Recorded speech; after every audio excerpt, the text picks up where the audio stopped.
Still low.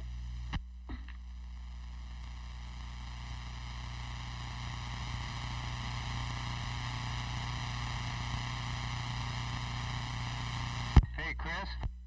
Yeah. How's it hanging? I'm going to get out of here and go into listening mode. K6VLF. Heard you boiled them. Yeah, they got warm. Alrighty, K6USY.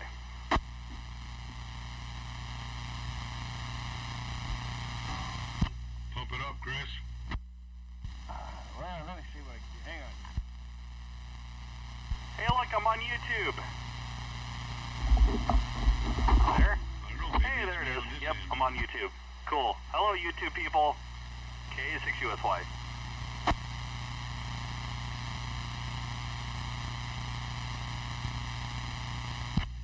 Hey, Dennis, you hear this black bass okay?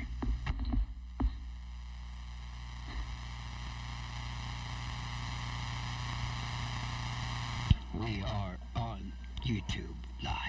Oh, yeah, man. That thing's got lots of audio. Okay. Dude, what? I hate this shit. All right. I think we are good to go here. I just had some technical difficulties, but I think everything's okay. So Take the we'll sock get off it. on the air in a moment. But first, this word from our sponsor. Okay. I don't have a push to talk. I love it. All right, check the other mic. That's a good thing.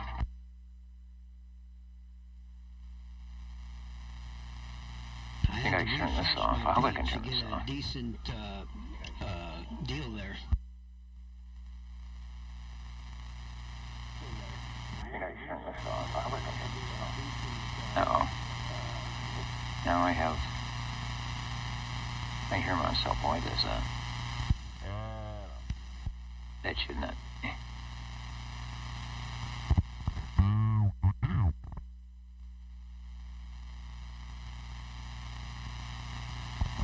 Ah! You're on sideband.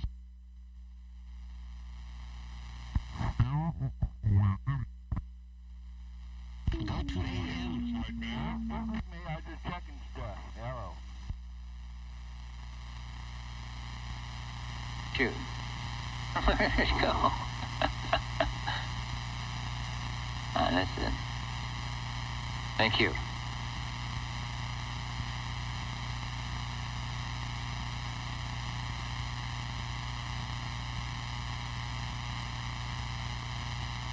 So Chris, how is it down under? Okay, I'm not going to have a chance to set the video here. But All right, now is that all right now, Joe? Yeah, it's better. KB6GFD W6KEG. hello, radio, KB6GFD. But Dennis, boy, just now got out here at the shack. Don't have time to warm anything up, but hopefully you can check in 25 and 74 if that's not too much trouble. No, I'm here. Not a problem. I'll get you checked in. We're getting going now. So have a great rest of your evening. Sounding good. Thank you. You too, Dennis, and thanks for the check-ins. KB6GFD W6KEG. All right, out of the ranch in Madeira Flats, beaconing everywhere on your frequency-modulated radio, KB6GFD. But you feel that heat when they first squirt it in. It starts off at your head, it runs there, and you just feel it going all the way down. Oh, there's a thought. Yeah, all the way down, huh? Uh-oh. Uh-oh, there's Dennis. All right, I think I finally got things together here. Yeah, just in the nick of time. Seems to be working. It's working, thank you. Going? Yeah, here we go. All right, stand by. I'll get things going here.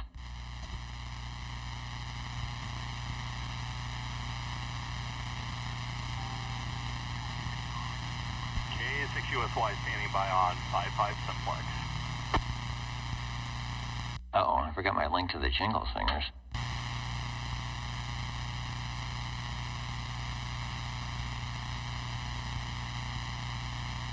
They seem so far away. You may not find us on your TV because in case you did not know, we're being brought to you by OTR.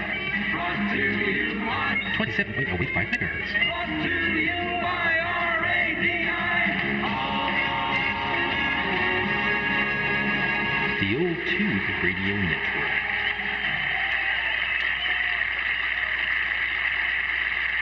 All right, whoever said keep it simple, stupid, was absolutely correct. Sometimes you get too many things going on. It takes a little more time to figure out what is working and what is not.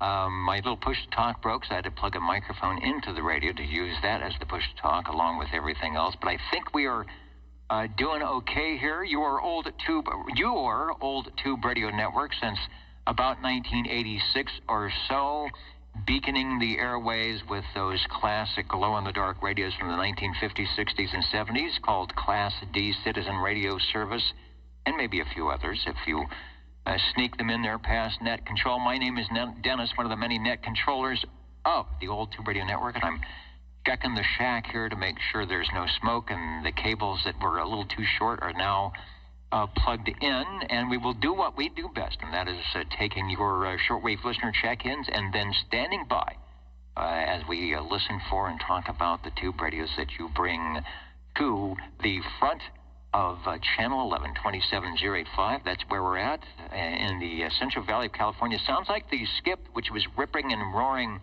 when the sun was up, has gone away. So I think we'll have some smooth sailing for the local stations, and maybe we'll have some e-skip from our favorite listeners from afar. You just never know. So with that out of the way, let me stop talking and grab some listener check-ins that need to get out of here. OTR is listening. 24 checking in. All right, thanks for hanging in, Joseph. We will get you 24, no problem. Does this sound okay? Who was the mobile station? Who was the other station? It was me, Chris. I just want to know, sure, is audio okay on this? I can hear you, and not too bad. Over. Okay, that's all I need to know. Dennis, get 650 for me. All right, 650. Got 650. Who's the other station? 195 in beautiful coarse gold, and beautiful chilly coarse gold, no doubt. We got you checked in. Break OTR. There, break OTR. Go ahead. 61 was an early one, Dennis. 61. This is what we call the late. This is the late early check-ins tonight. I've got the X in the square. You're sounding good. Thank you. So are you. All right. I'm wearing the. They brought me some headset microphones tonight, so I was trying to get those installed, and I think they are here. They sound a little funky on my receive part, but hopefully the transmitter's good. Yeah, you sound real good, real clear tonight. Okay, that is a plus. Thank you, sir. All right, thanks for checking in. The Old Tube Radio Network. Let's get started off with 00. Hello, radio. 00. Checking in and also checking in when I come around again. Okay, the 2-for-1 special. I'll get you checked in. I'm looking for my pen here. It got lost in the shuffle. Okay, you're sounding good. Thanks for waiting for me. No problem, Dennis. Have a good evening. All right, if you're playing the home game, 10-19-2024. Oh, the pin's right here. 2024 is the box you should be on. And we'll see how many check-ins we can get tonight. I've got a whole empty radio list that we're hoping to fill up as well. Got a check-in for SWL number 1. And Mr. OBP, who's been out there directing traffic, he knows the technical difficulties can crop up. But I think they're all in line now. These headphoniums are a lot more comfortable, but I don't know with the microphone how they could sound. But anyway, hello OBP. He's out there on the video chat site, so log in and give him a 9 pounds good modulation report. I've got a proxy check-in for SWL number 3. How about SWL 5? Did Levon make it over from old radio night, which I have up in the background, by the way, but I didn't have enough time to check in and see what they're doing tonight. But we will get in with 21 in a little bit. Who is the break for OTR? 145, Tony in Corscold. Hey, Tony, up in Corscold, I hear you. We'll put the check in now, and thanks for dropping by the Old Tube Radio Network. All right, thank you, Dennis. All right, and I got the questions. We'll probably do them here at the end of the roll call. I'll always enjoy that. Thanks. Mr. Rainmaker is right there. Happy Saturday, hanging out with OTR and Bozo Control and all those people from the Hudson Valley of New York, where it's later than you think. And good morning to those where it's earlier than you think. Let's go to SWL 7. A note to put a proxy in for Mr. Ed, but he might be there live and direct. What's going up in northern Idaho tonight? SWL 1030 might be around. We'll put them on hold until we see the jumping dolphins.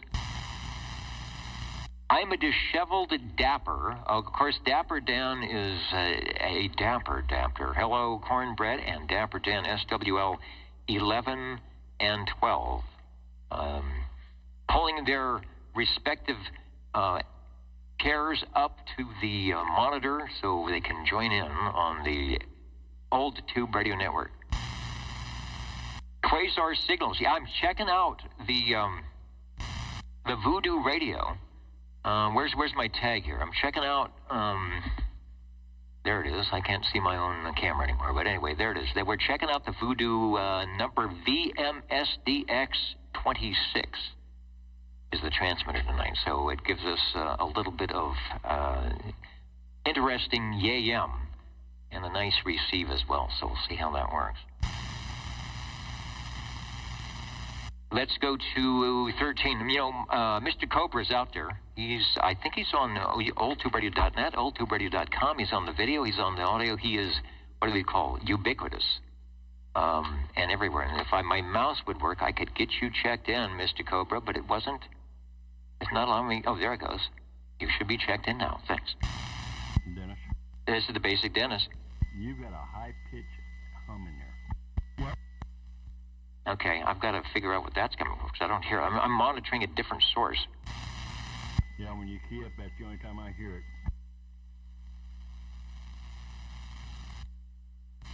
I'm trying to think. Yeah, just like a high-pitched... I hear that when you key up, too. Yeah, I hear it when all you guys key up.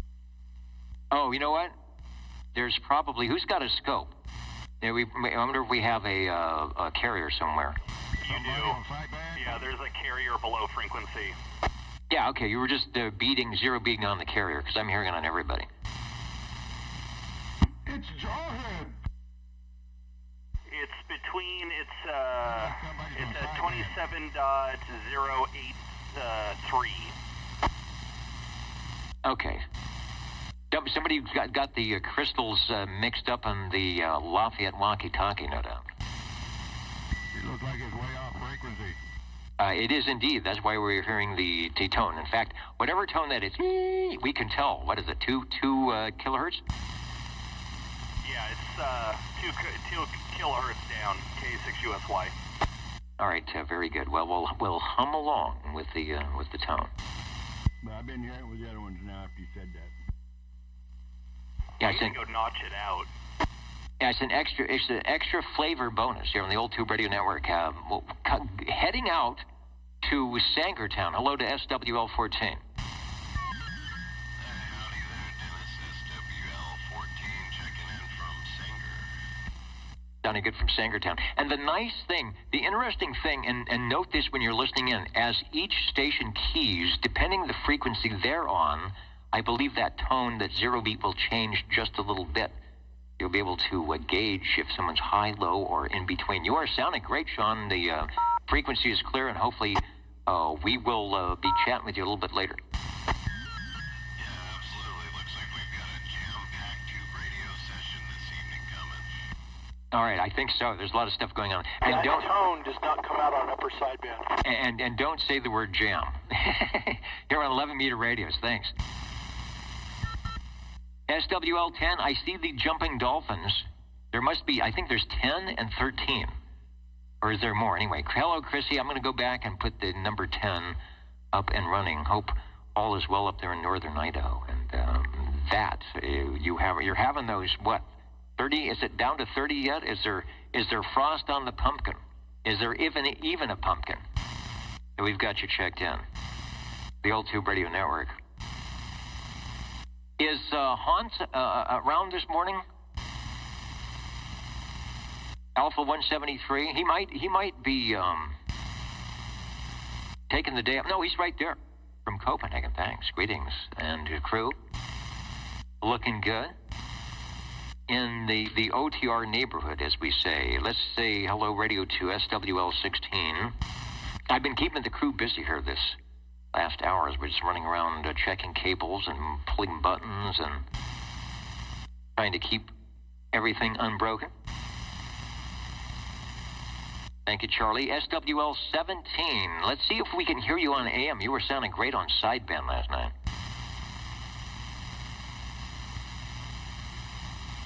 I'll get Eric checked in. He was sounding good on the ditch banks last night on sideband. I've got to check in for Mikey, SWL 18 from Facebook. Of course, Chet with the cue cards. Yeah, we're back to the cards. I thought this is going to be one of those nights where we just kind of wing it, but everything is looking good now. Derby, New York, by way of Fresno, California. That's a cool thing. Let's go to SWL 20. Number 20 here. Please check me in. 29 and 54. And tonight I will have 4 tube radios for sale. 4 radios for sale. This is one of them. And once we go to the old tube radio thing, I will mention each one. So there we go. 4 tube radios for sale. All right. Could be 4 tube radios, 3 French hens, 2 turtle doves, and an Antron 99 in a pear tree. Sounds good. We'll be looking forward to that. And that's 4 times the fun on the Old Tube Radio Network tonight. So we will make sure. I'll give you a call. Make sure you don't. Make sure I don't put you to sleep before you actually get the radios out. That would be good. All right, Harvey, you are checked in, and sounds exciting. Thanks. Yeah, does this one sound okay? It sounds bueno. Okay, I do have the modulator on, just in case. Okay, see ya. Okay, well, just in case so far, I mean, the band is nice and quiet. Well, I think my technical... The carrier disappeared. Yeah, no, here, I think my technical difficulties put me out of the time zone for old radio night. But we're going to let me jump over, if I can bring it up here. It should be, where's the channel? Where's their channel? Right there. And this is the replay of what was going on. I'm not sure. It looks like it was movie night. K6USY. Was it movie night on ORN? What was their theme? The theme for old radio was a 449 prototype radio, old radio night. Let me bring up a little bit of playback audio here, if that's possible. Actually, they're hard to find. Look at the white tornado. Looks like a reverse preamp. Love that meter. I don't know if this is live. Well, it's not live, but if this is a video, he's going to some prototype radios tonight. Old radio night. Who? Raise your hand if you checked in tonight. I'll get Indiana Chris in a minute. All right. Well, we got you guys checked in out there from South Carolina, North Carolina, Kakalaki, and all points in between. Old radio night, your place to be for good stuff, skip shooting, and the latest in the latest. Right. All right, back to the control room. Let's do the quad split picture here so I can actually monitor a few meters. That's a tricky way I can watch my meters on the monitor. I don't have to look behind me. 21 is checked in. Thank you, JT. SWL 22. SWL 23. The Skidoo Skedaddler. I see you, Neil. Let me head over there and get you checked in before you scroll away and have to run out of the radio room. SWL 147. Neil is in the house, good conditions most of the day until almost 9 o'clock their time. Same here, 6 o'clock, 7 o'clock's when our skip went out. Had a lot of good contacts, people making contacts to the East Coast, not so much Hawaii, California, Washington, Colorado, Texas, and Arizona. Also the UK and Netherlands in the morning. Easy, well, not easy to do, but more easy to do out that way than it is here on the West Coast, just like we can get Hawaii and Australia. All right. Thank you, Neil. We got you checked in. The Old Tube Radio Network. Real Radio is coming up. We're on the directed net check-in if you're playing the home game. Try to follow along. I kind of skip around a bit, but see how many radios we get tonight. Let's go back to page 1 and 24 checked in. Joseph checked in early, and then we had a crossband check-in from SWL 25 Jerry. That will take us over to maybe Studio B, I don't know, or Studio G, SWL 27. I mean, the weather was great today. I'm surprised Dwayne is not out in the garage enjoying the cool weather. He'd probably have his sweater on. Let's go to shortwave listener 28. What's going on, Gary? What is the snack time? It is snack time in Sacramento. In the green room. I wonder what is going on. And Mark, for the keyboard check. I've got you with an X in some square somewhere. Who else is listening in tonight? Standing Stone 1776, Low Radio. Mud Bucket is in, United Delta X-Ray 483. Foxman 362, World Radio. In and out tonight. Hello, Keith, from Rocky Mountain, Virginia. I thought I saw some Virginia stations on the .net. We'll look to see who's out there tonight. Joining us as always, Caller Radio. I am doing fine. Things are doing now. We've got great weather here in the Central Valley. It feels like summer is over. Checking in on the YouTube from northern Minnesota. Thanks for the shout out, Sherlock Ohms. I'm sorry, Sherlock Ohms. I will pronounce that correct the first time. At some time. Quasar signals. Yes, I did. I did answer that question. And I don't know if you've got other frequencies to talk on. I'd love to chat with you on that with some ESSB audio. Ben-Hur Trucking, live and direct from Old Radio Night. Thanks for joining us here on the Old Tube Radio Network. Hello to the Squamish boys, Private Thor and Peter and all you guys up there. I wish they would bring back the receiver up there. It was fun chatting. And there's 21. He's watching on the home TV in the horizontal position. Well, it was one of those days, but I enjoyed. I'm sorry I missed the video. I was here pushing wires together there, JT, so I'm going to go back and watch it. I like what was going on. I wasn't sure if we were getting a tour or it was old movie night. I'm not sure.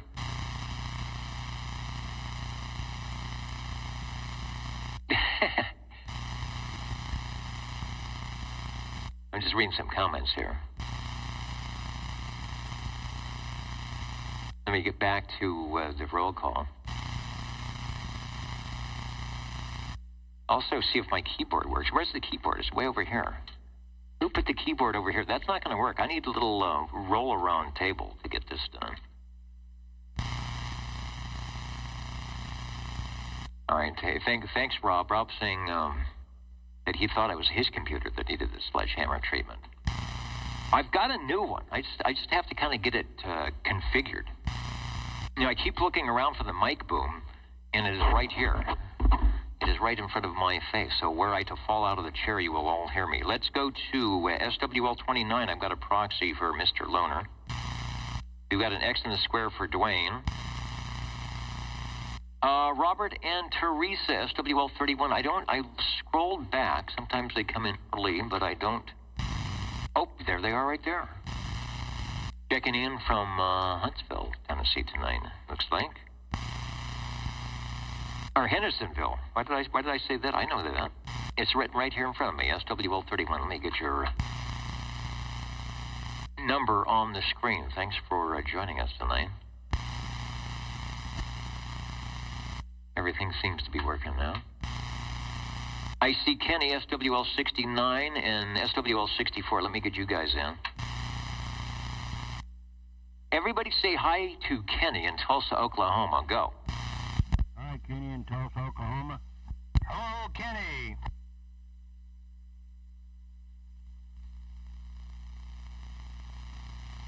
Yeah, he's checking in early tonight. I will get Kenny in there. Also, SWL64. Man, I got to change my AGC. That's Craig in Wisconsin. I'm on the sideband AGC. It doesn't work too well when you get those 40 over signals keying up. SWL32. Shortwave listener 33. Bozo Controls here somewhere. Oh, yeah, I hear the proboscis. Hello to Jimmy and the gang out there in Batavia. I went to one of the SDRs that was out down your street and was actually working the other day. I heard myself on 10 meters. Gave myself a radio check from Illinois. It was pretty cool.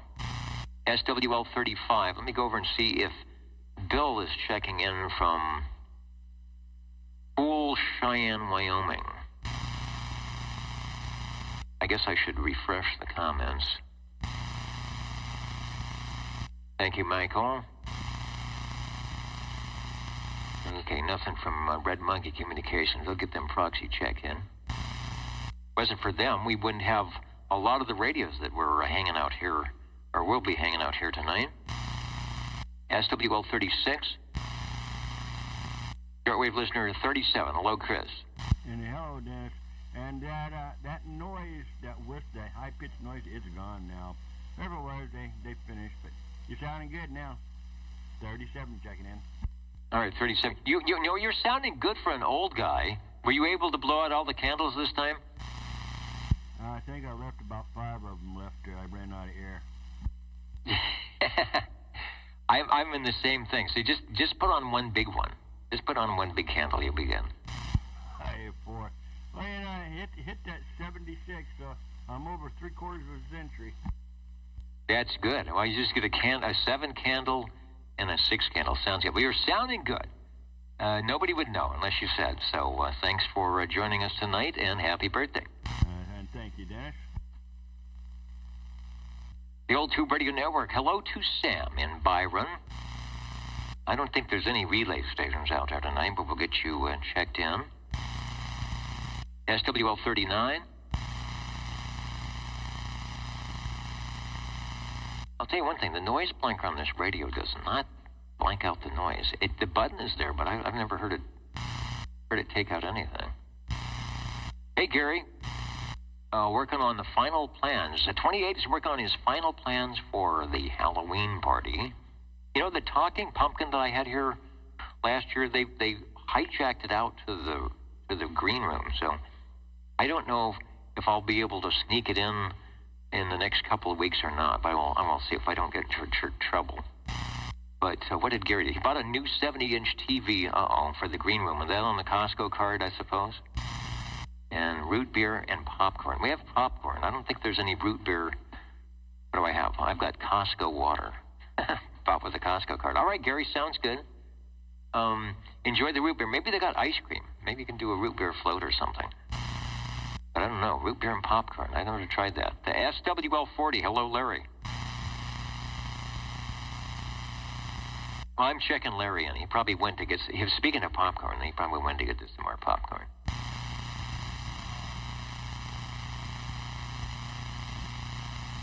There's some DX coming in. How about out of New York, Road Dog 507? Thank you, Gary. Well, I know you returned it to the right spot. There's a little spot for that Costco card. In a secret space. Only a few people know where it is. And you are one of them. Yeah, at least you don't go wild like some people do. Uh-oh. It sounded like my audio was fading now. I probably got a setting I needed to change. Let's go to SWL-42. Jarhead Control and 42 in the crew is here and standing by. All right, well, thanks for joining us here on a Saturday evening. The Old Tube Radio Network, as you have done many times before, and you're sounding good. Over. Check, thank you.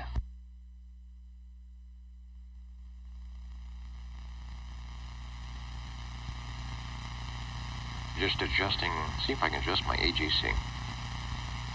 Waiting for my AGC to go around. I've got a proxy check-in for Crazy Eddie. Is Ray? I wonder if Ray is out there. I can hear the AM signal. Hello, 44.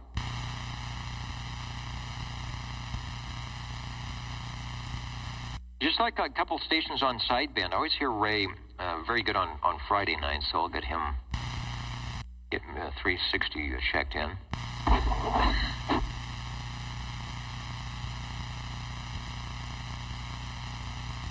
He was asking about. Yeah, I've got my Halloween jacket on with the orange stuff. Yeah, I'm keying the radio with.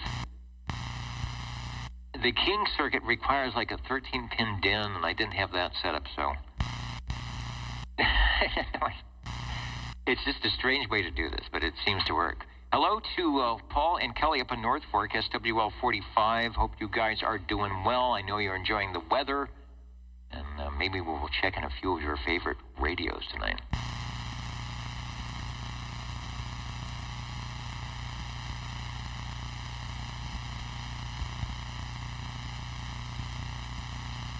Checking on my paperwork, yeah. And Tony, you know, back in the day, way long ago, I did use that particular radio for this particular net.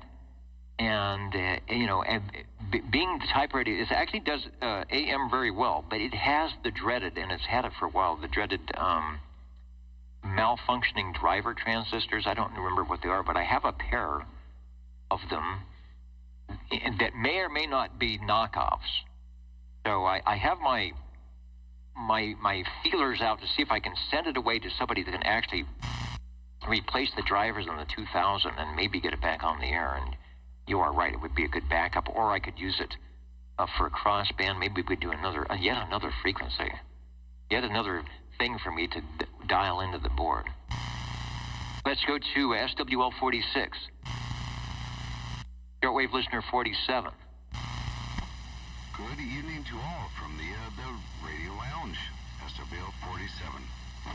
Hey, the Radio Lounge is sounding good tonight. It is probably getting a little bit chilly out there, but thanks for jumping in. Oh, yeah. It's actually not chilly in here. I have my Aladdin lamp burning, which is like, it puts out a shocking amount of heat, but it's nice in here with that lamp and the warm vacuum tube radio. Ah, yes. And it's going to get even better when we get those chilly nights around here. You're sounding good, and thank you for stopping by the Old Tube Radio Network tonight. Thank you, 73. All right, making some adjustments here. Also, I want to say hello to, where did he go? S9 Radio. Hello, Greg.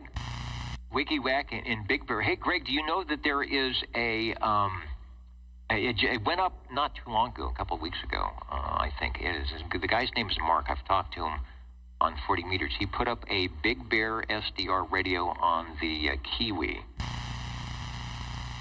He's a 7 call. He's out of Arizona, but he's got a place up in Big Bear, so check it out. I don't know if it's close enough for you to do some over-the-air testing. I know you are kind of on the other side of the hill, but it might work out pretty good. I was using it this afternoon to do some testing, from here in the Central Valley on some frequencies, and it worked okay. But that's over on the Kiwi SDR, and is out of Big Bear. Look for the 7 call. And thank you for joining us tonight, by the way.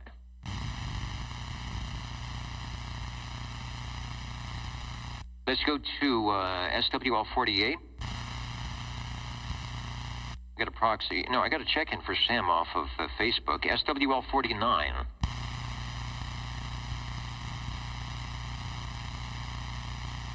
Smitty and Sweet Country Mama might be coming in shortly. Let's SWL 51 on the double play. I'm putting the X in the square, Dave. From behind the golden microphone, AM, FM, and all over the place, SWL 52. Yes, sir, Dennis. Good evening. From behind the golden microphone, SWL 52. I just want to put it out there. We were talking about it just before the net, that there is a swap meet coming up on November 9th. So that's in three more Saturdays. Out at Larry Lyon's shop, and there'll be radios and hot dogs and people to talk to, and maybe some old tube radios. Who knows? Indeed, and that is that's Saturday? Yes, in 3 Saturdays on the 9th. Starts at 8 a.m. Unless you're selling, and then you can show up at 7. Indeed, I've been out there many times. It's a good place. Larry's a great guy for letting us use the shop. Fresno Amateur Radio Club, part of the sponsor as well. So if you know some of the people out there, they might be there. You can shake their hand. If not, you can wander around the tables like I do and think, I don't need that, but I've got $1, so I'm going to buy it anyway. Yeah, very good. I'm not selling anything this year, so I might be setting up a portable antenna, and I don't know, maybe people can come over with their new purchases and put them on the air. We'll see what happens. Thanks, Dennis. Okay, yeah, a little ever so non-special event station, or swaps, SOTA, swaps on the air, something like that. Sounding good, Aaron. Thanks for your assistance in getting things up and running here. And one of the items, I'll tell you because you know about this. One of the multiple things that was going on that bit me was a solo button got pushed on the ginormous board behind me, and it's got swappable buses. So, you know, if you got 1 through 17, you switch, and you've got 18 through something. It was on one of the swappable sides that actually runs part of what I was doing. So it took me a while to go through the chain and thinking, why isn't audio coming through here? And then it's like, everything's connected. It's like, aha, the infamous solo button. Over. Yes, the solo button and the mute buttons and the, all the routing buttons. And of course, this is all being done with a computer now. So down the rabbit hole of audio engineering you go. Talk to you later, Dennis. Yeah, I know about the mutes, and then you've got auto faders, so it's like everything. But solo buttons, something like that. I've also got some. I'm doing a maiden voyage on the Headphonium here, and I didn't check some of my gates and other things. I'm hearing some wacko stuff, but we'll go through that. I wanted to wear them because they're more comfortable. All right, thanks for checking in, and thanks for the. And we'll reiterate again, but thanks for the update coming up for this swap. It's always a fun thing. Mr. Bel Air, SWL 53, the legend, right now. Yeah, good evening there, Dennis. 53 on the Mobile, barefooted, the legend in the east side of Fresno, goddamn. You know what they say, Bob. Ola, ola, ola in the Mobile, and you're sounding good. We got you checked in. Thank you, sir. You have a good weekend. Bye-bye-bye. All right, swapping pages. I've got an X in the square for Mr. Boardjammer. Let's go up the hill, see if M&M is listening in. Hello, radio. Hello, 55. Hello, 56. Okay, well, 56 is here.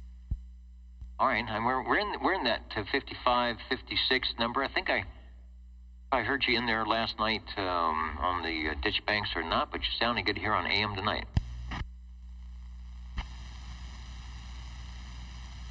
And we've got you checked in. Thanks.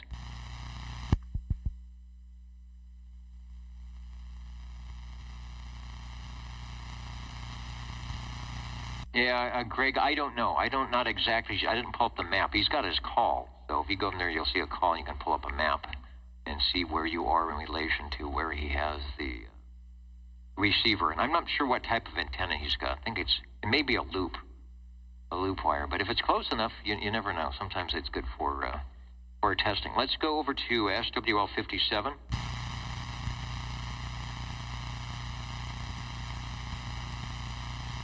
That's Brown Dog Audio. And hello, Jesse. You're trying, but we don't have any conditions for the Robin T240D, the yellow bird. But checking in, no problem. Always monitoring channel 11 for some local traffic. I know. Sometimes it's hard to get local traffic these days. That's one of the reasons we enjoy the old Tube Radio Network here, because it does give local stations or stations from all over a chance to dial into channel 11 and say hello, radio. SWL 58.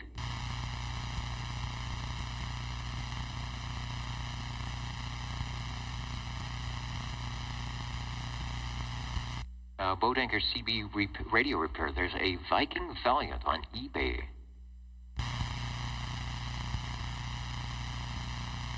Offer of $135. I don't know.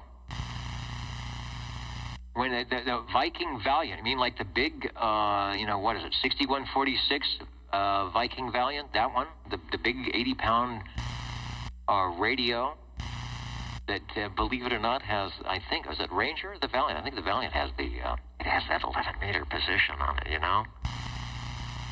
How many of the stations on Super Bowl VI do you think at one time probably were running a Viking Valiant, a BC 610, or like a Collins, 32V, something like that?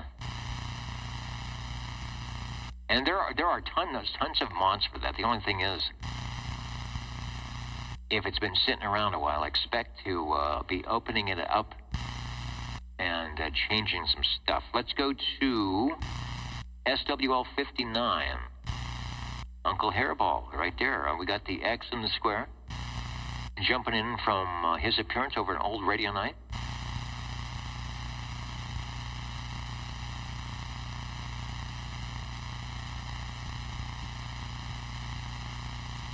Yeah, those Vikings, they're basically little tiny broadcast transmitters where the guys that like to do the old buzzard key downs, yeah, click that D104, smack, and talk for 15 minutes with nary a care. Assuming you've checked all the capacitors, I guess. Let's head over. Hello, Joe, SWL 60.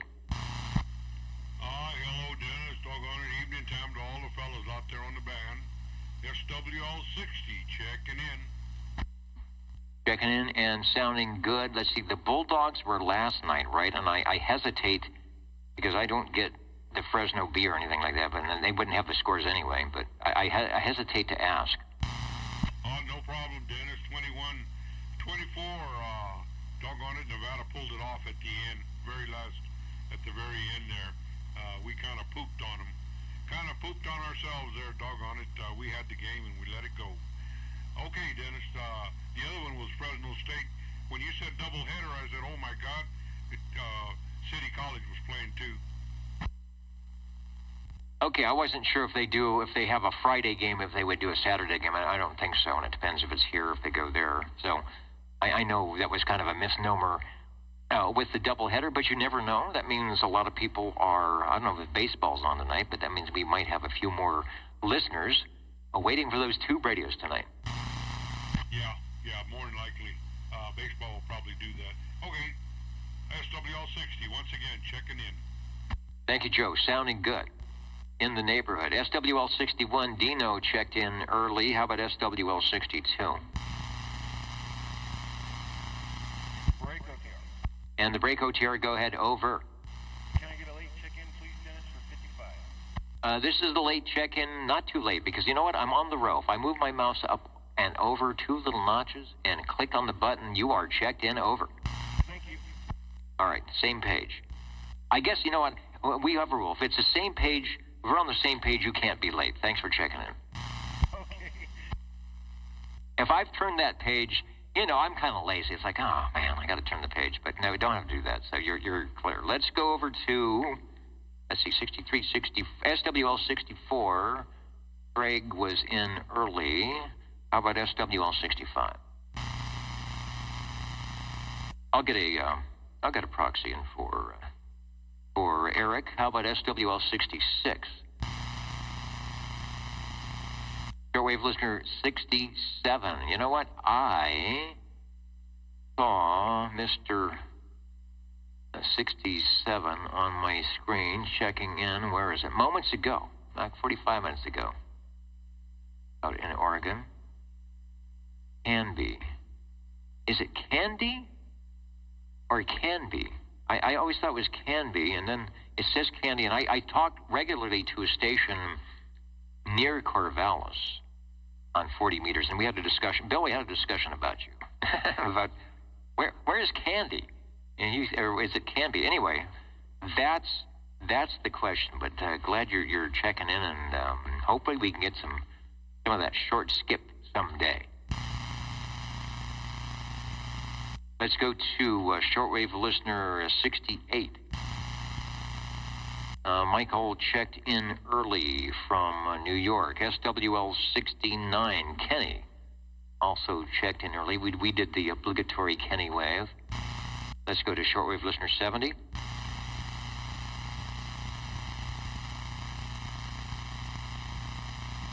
SWL 71. You know, I thought I saw on my screen Dallas, Georgia. Who's listening? Boy, that screen is dead. You know, it's getting small, this type. Birmingham, Michigan.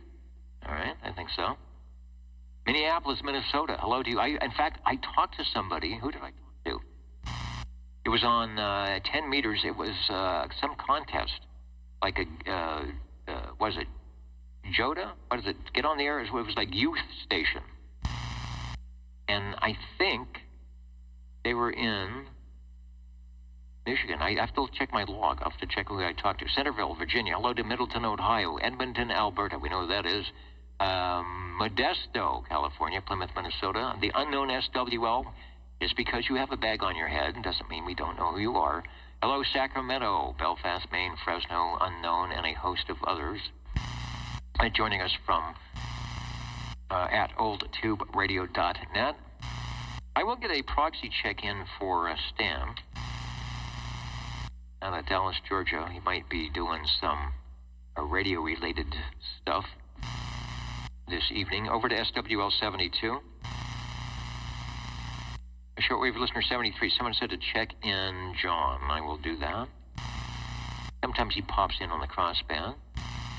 Got a proxy check-in for Miss Jilly. And then we skip over to SWL 76, a Red Fox 1. All right, and then now there's a controversy. Someone says that Fresno State beat Nevada. Is that true? I'll have to talk to Steve from the Bob and Steve. He always knows. He's a big Bulldog supporter, but they're off tonight, so I don't know. Well, we'll find out who actually did win that game last night.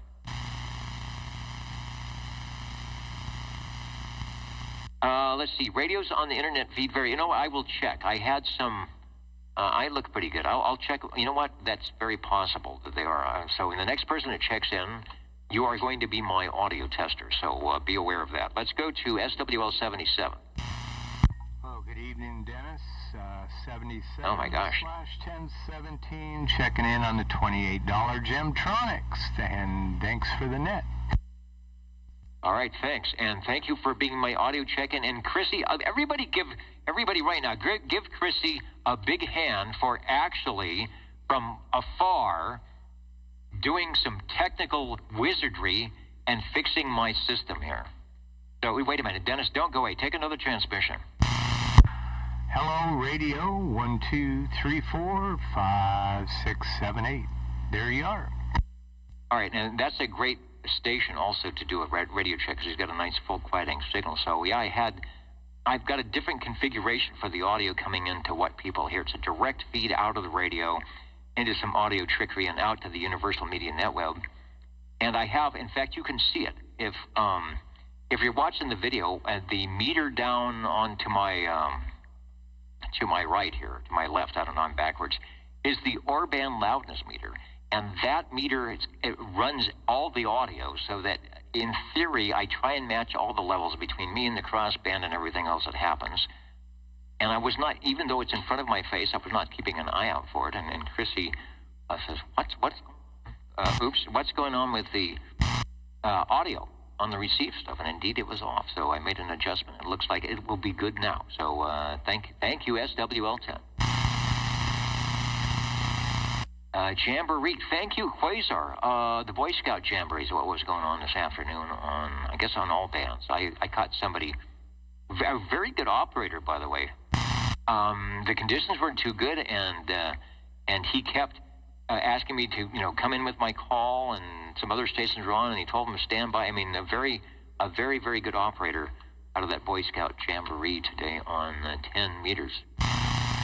Directing that roll call, we will be getting to radios. Did I see Richard earlier, SWL78? I think I did. Richard, if you are out there from Wild Wildemore, I'm getting you checked in. Over.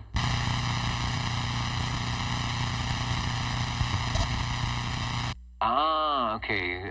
Thanks, Albert. The repeater's still in Squamish, but the thieves, damaged the tower.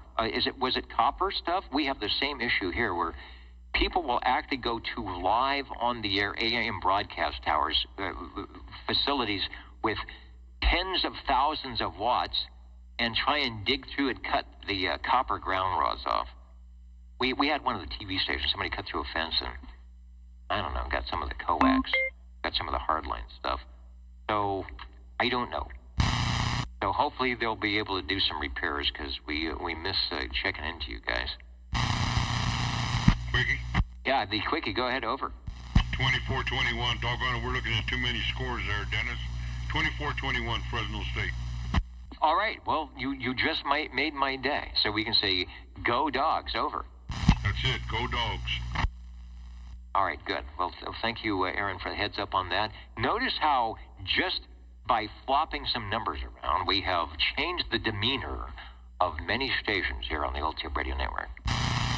I hope I can do that when we check in some radios. Let's go to SWL79. Checking in. Checking in and checked in. Let me check the little box, and you are sounding good, sir. Thanks for standing by. Sometimes I catch Mr. DC on the FM side, right tonight on the AM side. Let's go to SWL80.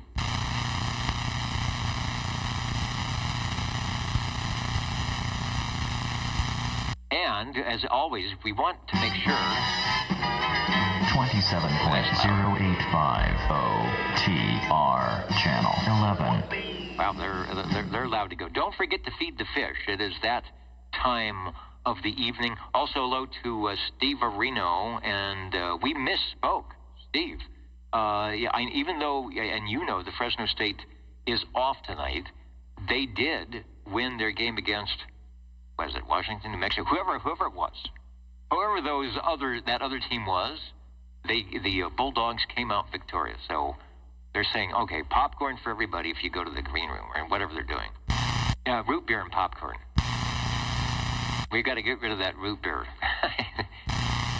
I think Gary overbought with the Costco cart. Let's go to SWL81. SWL82. I'm getting Ron checked in. I think he was at the wedding last night. I think that's what he mentioned. His son was getting married. So I hope all went well with that. We'll get a report.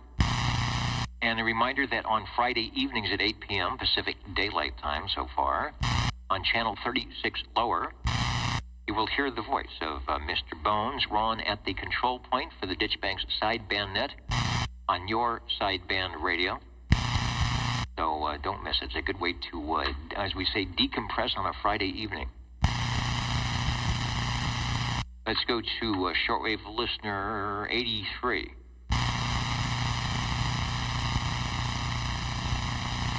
Wait, now that I got the audio set, let me set the RF gain here.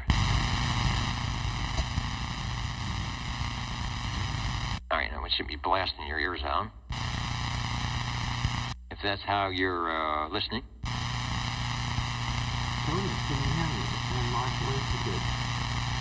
All right, let's go. Let me take a quick break here if I find the proper mouse device and see if the Echolink link is working. I think that, who is that? Is that Albert? Yes, your audio is working. I think you said you got a new computer or something, but I hear you. KV6GFD over. See if the audio levels are good on the Echolink link.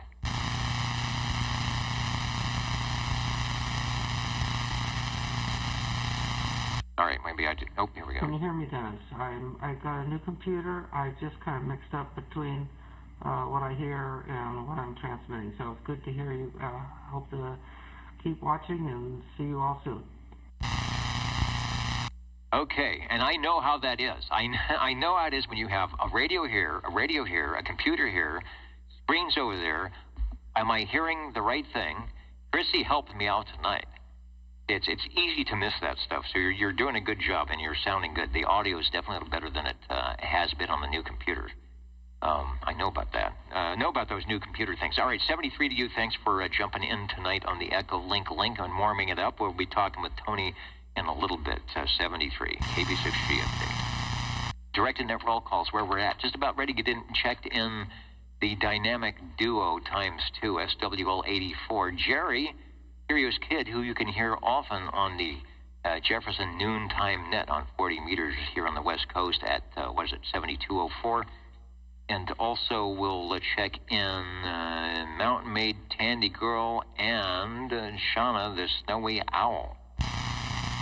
Over to SWL89.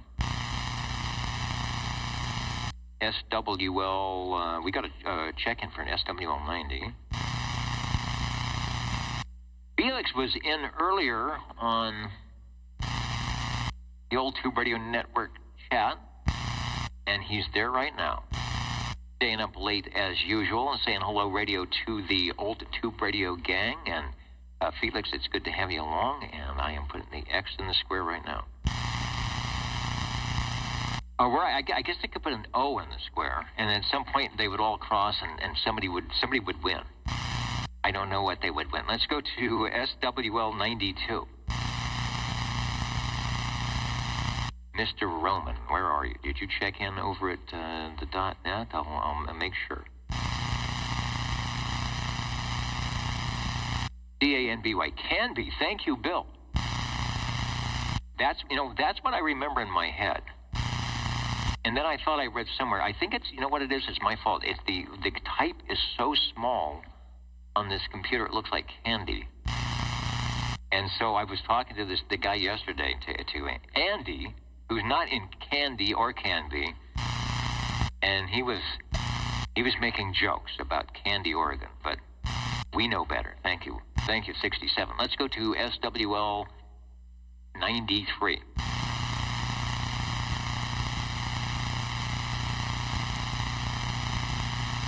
I think that's a great song.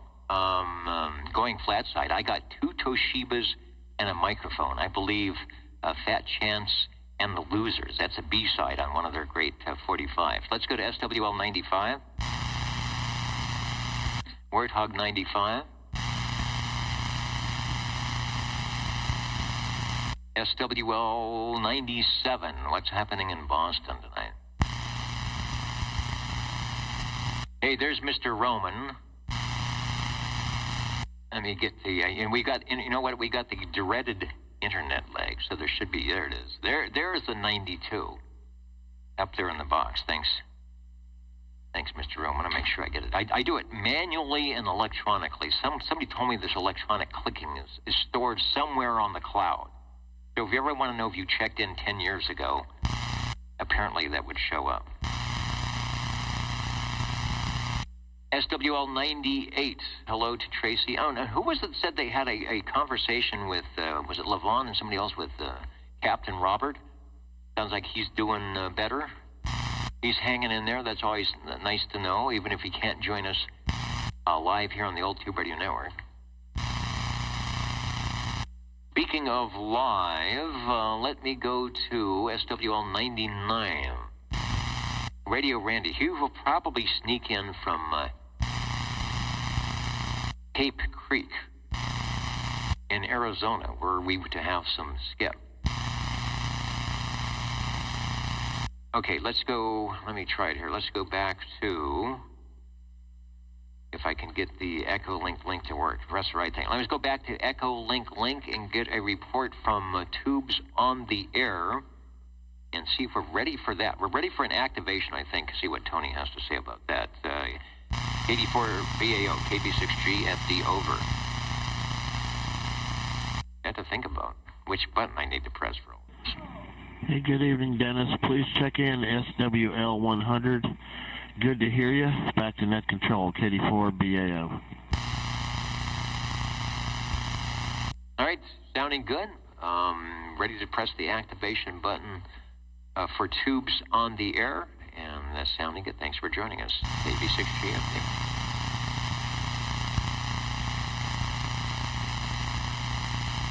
And sorry, we've got a little static tonight, but I don't know why, but that noise blanker does not blank out my static. I guess it didn't do it on the other radio either. Let's go to SWL 102. You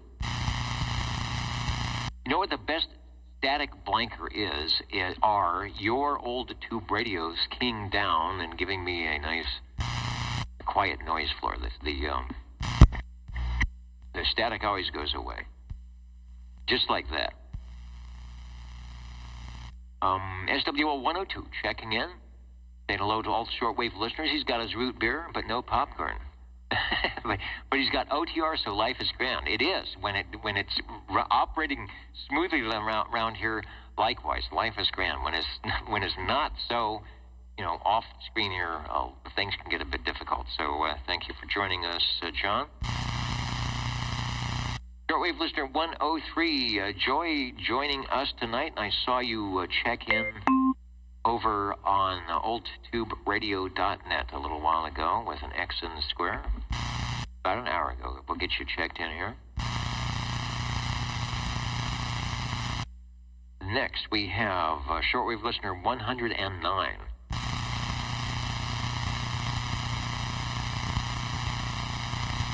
Up in beautiful Auberry. Probably a little chilly right now. SWL 110. Got to get used to the headphoniums here. SWL 111, Robert came by early before the net. As usual, when things were very, very noisy. And we checked him in then. SWL 113. Shortwave listener 114, hello, Wayne. 114 checking in. Hello, Dennis. Hello, radio. I've got you checked in, sounding good as always. Thanks for joining us here on the Old Tube Radio Network. Thank you, Dennis. All right, I tell you that radio gets louder every week. Let's go to SWL 128. Gotta check in with John. I thought I saw him in there. And yeah, then John also notes the audio level from the incoming radio stations is extremely low over the internet. So we fixed that. A couple people noticed that. So yeah, you can help me out. You'll see it on the Orban meter. I try to run most of the levels. There's a teeny, weensy little box that shows, what do they call it? LUFS. That's called level under full scale. That's an Orban thing. And the standard is like, I think YouTube sort of mushes all their audio, whatever you upload, like minus 16 or minus 14. So I try to run everything like between minus 20, minus 19 to about minus 14. So it'll kind of be in their levels. So if you ever see that little box with something consistently under a minus 20, LUFS, level under full scale, then that means that the net control needs to do a little peaking and or tweaking. Let's go to shortwave listener 131. All those smart guys and gals, they figured this decibel thing out. They go on their scratch pads and do some math. Yeah, there's a lot of math in that on figuring out how to get levels to be certain things, and dBu and full scale and underscale. It all means something. Although, on a Saturday night, we key down our radio talks, and that is a good thing. Let's go to shortwave listener 133. SWL 135. Okay, if this thing is working, this is SWL 135. Is this thing sounding okay? Yeah, it's sounding good. I mean, now that the skip is gone, it sounds very good. Okay, good enough to check in? Bueno, yes, and there will be no problem whatsoever over. Oh, well, Roger. I will make every effort to do so. All right, and I will appreciate that, because if I go back to the front office and I hand them a blank tube radio sheet after a couple of hours, there is hell to pay. So you'll save me tonight. We are looking for, we have a proxy check-in for SWL 137. And that takes us to 145. Tony, who checked in earlier, let me quickly, and I haven't pre-read these. Usually I try to do that just to see if I know what I'm talking about. But here we go. So we'll read it called. These are the questions that are relayed to me by Tony that he uses on the Friday morning net. Okay, number one. And they're somewhat radio, or they're more amateur, but they're radio-related, electronics-related, so they're always good. And Tony does that specifically on his questions. What was the first ham radio website to go online?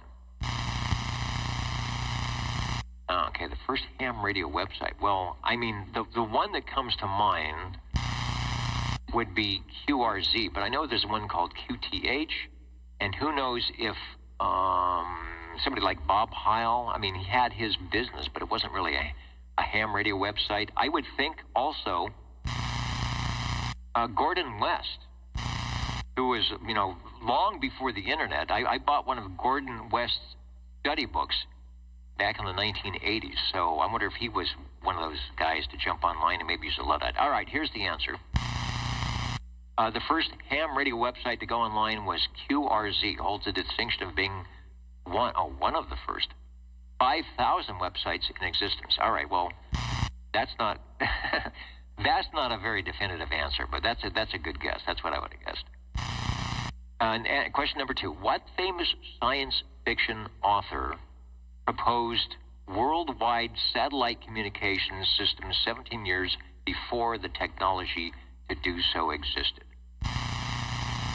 To any of you sci-fi buffs, you can probably, and you know all the authors, you can probably guess with 1, 2, or 3. But anyway, what famous science fiction author, and it says famous, not in quotes, proposed worldwide satellite communication system 17 years before the technology to do so existed? And when was that technology? The 1950s, Sputnik, late 50s, early 60s? The answer is Arthur C. Clarke, who is most well known for his science fiction novel 2001: A Space Odyssey. So what was, obviously that wasn't in that Space Odyssey, 17 years, but there you go. There was the questions. Thank you, Tony. I got about a half a point on that. And let's see, I hope this headset isn't doing bad things. It's dropping out, but I think that's because I've got it plugged into a noise gate somewhere that is doing a bad thing. Let's go to, where was I? Oh, we were on Tony. SWL 147, Neil checked in earlier from Kakalaki. Thanks for that. Over to Bobby. Is he tuned in? Does he have the ginormous beam pointed towards Midtown Fresno, Lolo Snow Beast? even if he didn't have it pointed towards Midtown Fresno, I would hear him. Even on his 40 dB side rejection, I'm sure I would hear his station. 195, Jim up in Coarsegold. Coarsegold Starliner checked in earlier tonight, and over to Shockwave SWL 226. And anybody else I missed or somebody would like to check in, over. Okay, I am going to try and expedite getting our tube radios on the air, so don't go away while I go away for just a moment to make sure all the connections are connected, and we'll be back with your tube radios. This is the Old Tube Radio Network. Oh, yeah.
All right, sheesh, I forgot how to key up the radio. Here we go. You may not find us on your TV because in case you did not know, we're being brought to you by OTR. Brought to you by 27.085 megahertz. Brought to you by RADI. The Old Tube Radio Network. Yeah, your Old Tube Radio Network. You know, the reason I'm messing up the levels tonight is because these are new headphones and they're plugged into some different source, and they sort of mush the audio together so the levels don't sound off on my headphone tonight. So my apologies for that. We'll work it out, but I wanted to put them on to see if I could stand 2 hours with the headsets on. They're not too bad. These are some Sennheiser studio microphonium stuff we're checking out for the radio station and some other stuff, so it sure work out well. All right, enough of me. More of you and your radios. And remember, Harvey mentioned that he has not one, not two, not three, but four, and we will stay on the air as long as it takes tonight to get all of them on and checked out, but he will have 4 radios coming up for sale. So in the meantime, your Old Tube Radio Network is saying we're listening. 20, 20, 125, 135, 14. All right, I will take everybody in the order in which I heard them. So we've got Harvey, SWL20. Step up in the air chair, Harvey, because you will be coming up first, and I wanted to make sure we get time to put in all your radios. I also heard John, 14, out in Sanger. You will be next, and then we will take a timeout to see what that mystery radio. It was teased during the check-in, but we're not exactly sure what it is. I'm not exactly sure what it is, but it sounds good. Cliff, we will get to you as for radio number 3. So let me grab my other little Rolodex here, and all right, Harvey, over to you. Take a transmission over. Yeah, Roger. First, I have the modulator on, so those outlying stations can hear me. This is a Hallicrafter CB3. It's got 1, 2, 3, 4, 5, 6, 7, 8 channels. Crystal transmit, crystal receive. Has obviously channel 11. It has the stock hand mic on it with the Hammerlin logo in the center. The only modification is instead of the 2-pin plug, it's got a 4-pin, but I didn't change it because I'd have to change the mic also. Didn't want to do that. And it's not wired 4-pin Cobra. Whoever gets it can do the wiring themselves if they want to change it. Anyway, this one is in real good shape. Paint, the front, it's even got the blue and the reddish orange triangular stickers on either side of the Hallicrafter logo on the front. Anyway, it's for sale. I can ship it, but if it's local, it'd be better. I could bring it to whoever wants it or wants to look at it. Anyway, Hallicrafter CB3 for around 100. We could talk about it. Anyway, that's this one. Thank you, Dennis. All right, and I had a picture. It's not a great picture, obviously not the radio, the CB3. And I'm going to bring a picture up of the CB3A that is from Cliff. It's in color. And I'm going to say the radio's front sides are similar. There is a difference. The CB3A, as you mentioned, has the 2 little cutouts on either side of the channel selector where a meter, an optional S meter and an optional receive VFO could go. On the CB3, which is what you have there, it doesn't have the option, it doesn't have the cutout option, but basically everything else is the same. Is that correct? Yes, it is. Also on the front is where the hanger for the microphone goes, and it's there. It also has the squeaky tilt bail handle for carrying it, and it can be tucked under to prop it up a little bit more. Anyway, it's got a neon transmit light that does pulsate when you're talking. The channel selector didn't have a light bulb in there. It was missing. So it takes a 47, and I put one in, but I grabbed the wrong box of 47s, and I put a green light bulb in. How did I make that mistake? Anyway, so it's letter D for channel 11, and it's bright green. Hey, I like that. Brought up an ad from the Hallicrafters Company.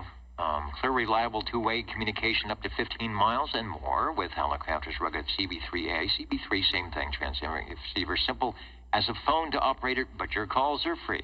See?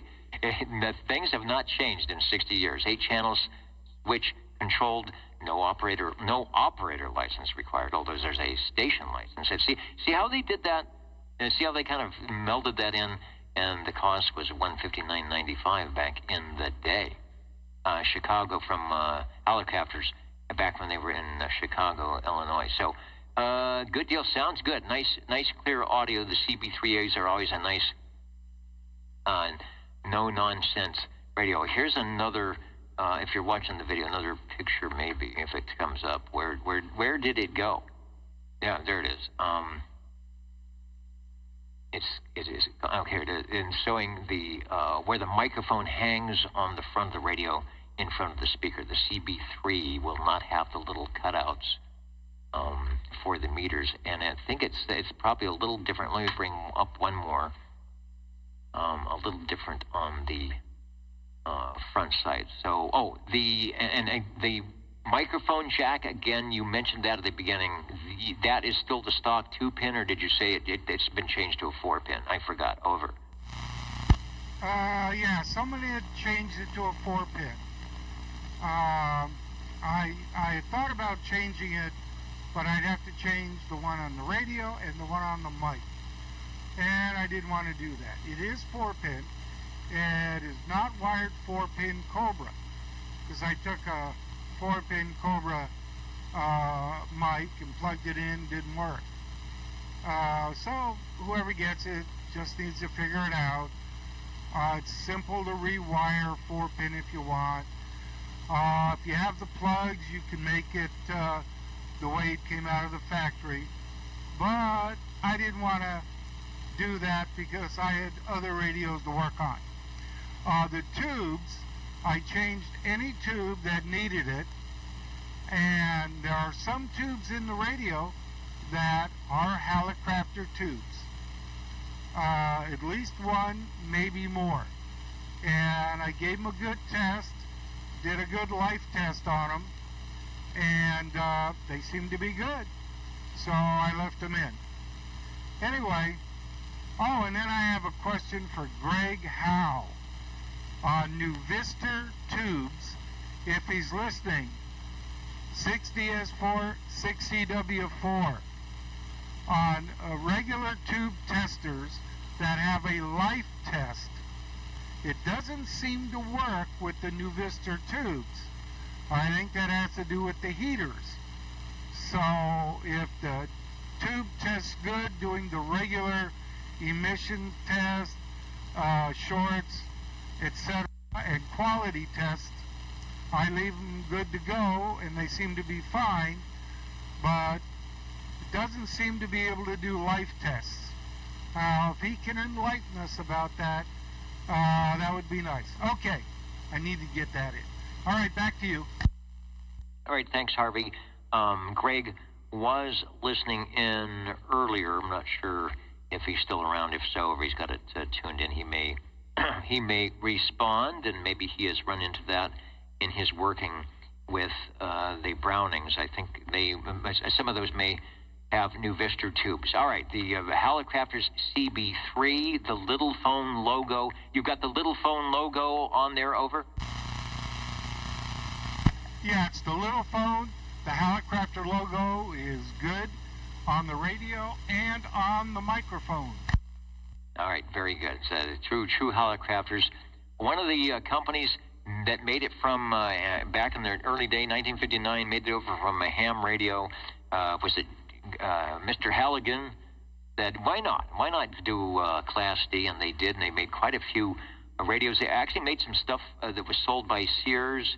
I started my 11-meter radio career with a pair of Hallicrafter CB11A walkie-talkies back in, 1968 or 69, and did I have a blast. So, good stuff. I want to say 73 to Dallas, UDX 347. Thanks for listening and joining us for the Old Tube Radio Network. And Harvey, I guess that is radio number 1 of 4 for sale tonight. So, Harvey will be back. If you have a question for Harvey, save it for if he comes back, and we'll ask him, or type it up and we'll get it to him. All right, thanks, Harvey. The Hallicrafter is definitely sounding good. Okay. The H on the radio and in the name is the lowercase h. It's an uppercase H on the mic, and I don't know, maybe that's Hammerland, but I'm not going to argue. An H is an H. Okay, see ya. Yeah, the Hammerland actually should have, their logo had the resistor, the arrow coming through it, the H. The Hallicrafters, like you mentioned, is correct with the lowercase h sort of italicized with the red background. That is exactly what's on my 1970 FM 1000.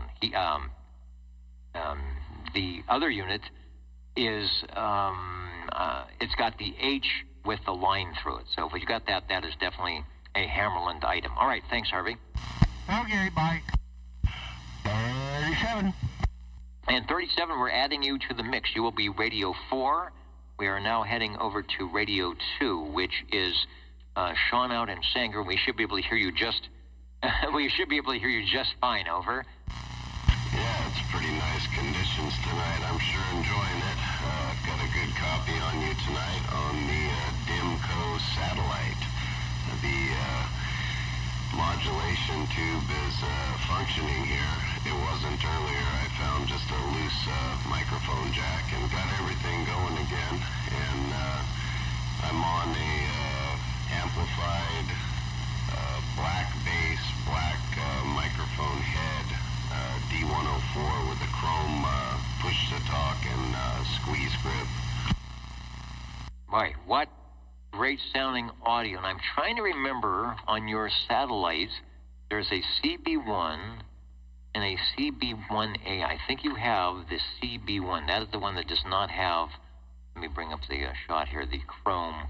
It's got the magic iTube in the transmitter, right? Yeah, that's correct. It's got the magic iTube, and it also has a modulator on it as well. All right, we've got that great picture from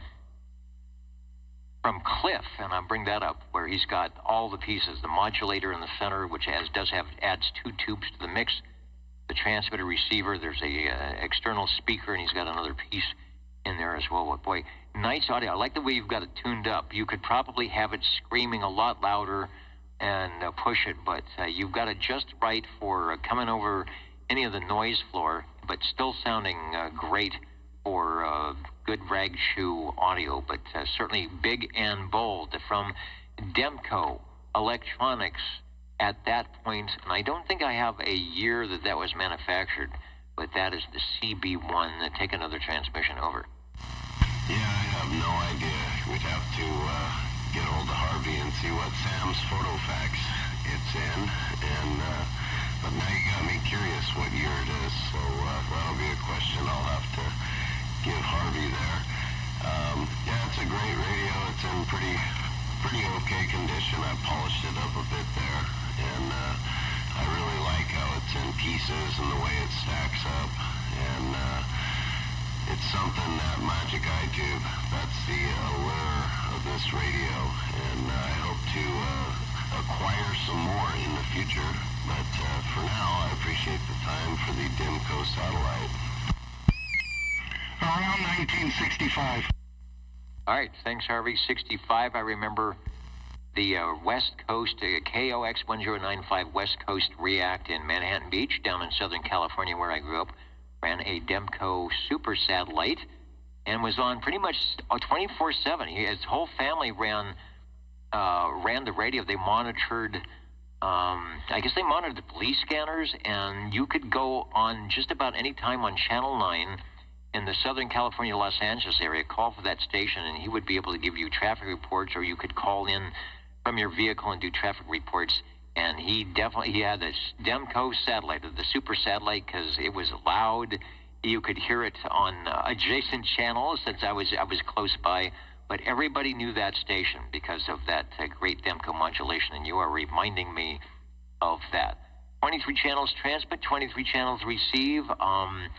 The faint of heart need not sit down in front of this radio because there are many knobs from which to choose, and it sounds like you got them all right, over. Yeah, you got to tune the radio in, and it's got some nice meters on it, lots of lights. I've got 4 going right now with the modulator on. And yeah, like I said, it's been a solid radio ever since I got it. I have not had one problem with this radio. And that's good, because in our experience here on the Old Tube Radio Network throughout the years, the Demcos can be a bit problematic with audio and stuff, but yours is, like I say, perfect. It's the way I remember them. And one of the radios that when you couldn't afford even the Radio Shack versions in like a Mini 6 for $69, when you couldn't afford a plastic radio, these are still the ones that you wanted because you heard them not that often, but when you heard them, you knew that's like, that's the one I want. Sounding good. That is one of the reasons we are here on the Old Tube Radio Network, not only to just get people on the air and a forum for you to drive the radio around if there's nobody to talk to during the day, but just for those of us who remembered these radios, it's just kind of a thrill to be able to talk to one and see the pictures and think, all right, they still work, just like a good old American-made automobile with fins and chrome. These radios about at the same time, doing double duty to being cool, but also giving you something to do. Radio number 2, the Demco satellite. We'll call it the Charlie Bravo 1. Back you for another transmission. I hope you can watch the replay or listen in because the conditions are perfect tonight and you're sounding great. Back to you. Yeah, I appreciate it, Dennis. I am looking forward to listening to the replay because we do have exceptional conditions tonight. It'd be a great night to even warm up the Mustang maybe, but I don't think I want to do that. And appreciate the time for the Demco satellite. Mickey. All right, and the quickie, go ahead, over. Yeah, one thing he forgot to mention, that's a 4-piece deal situation there, and all 4 pieces were acquired separately over about 4 or 5 years, and then when he mentioned it, they were all put together.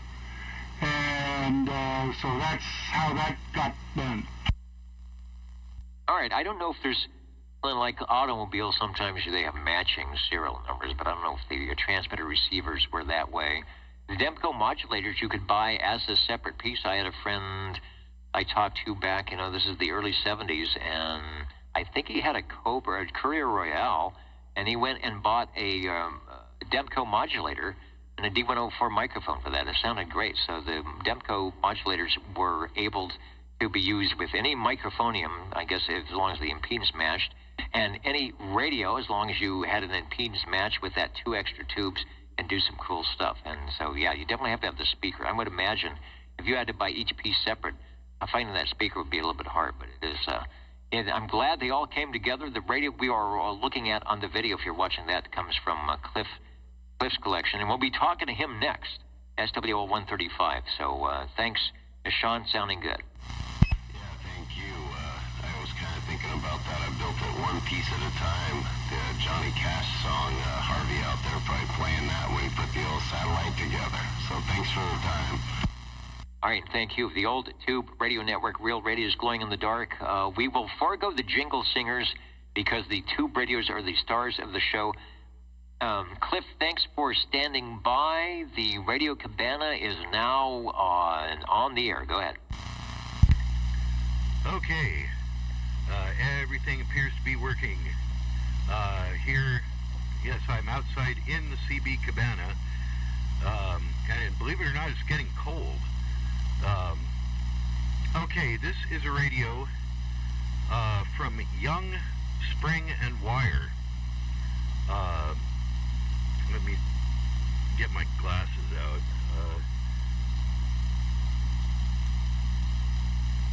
Young, Spring, and Wire Corporation.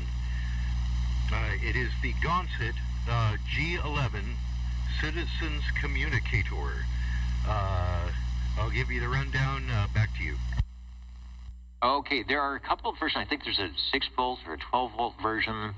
I will, I have a picture, but it's not the one. I think we actually have a shot of that particular radio. Ah, there it is. Yes, it is. And in fact, we get to see the mystery hand keying up the microphonium, so you can probably get the Magic Eye, another Magic Eye radio, because it is October. There it is. All right, but now I got the radio. Take a transmission.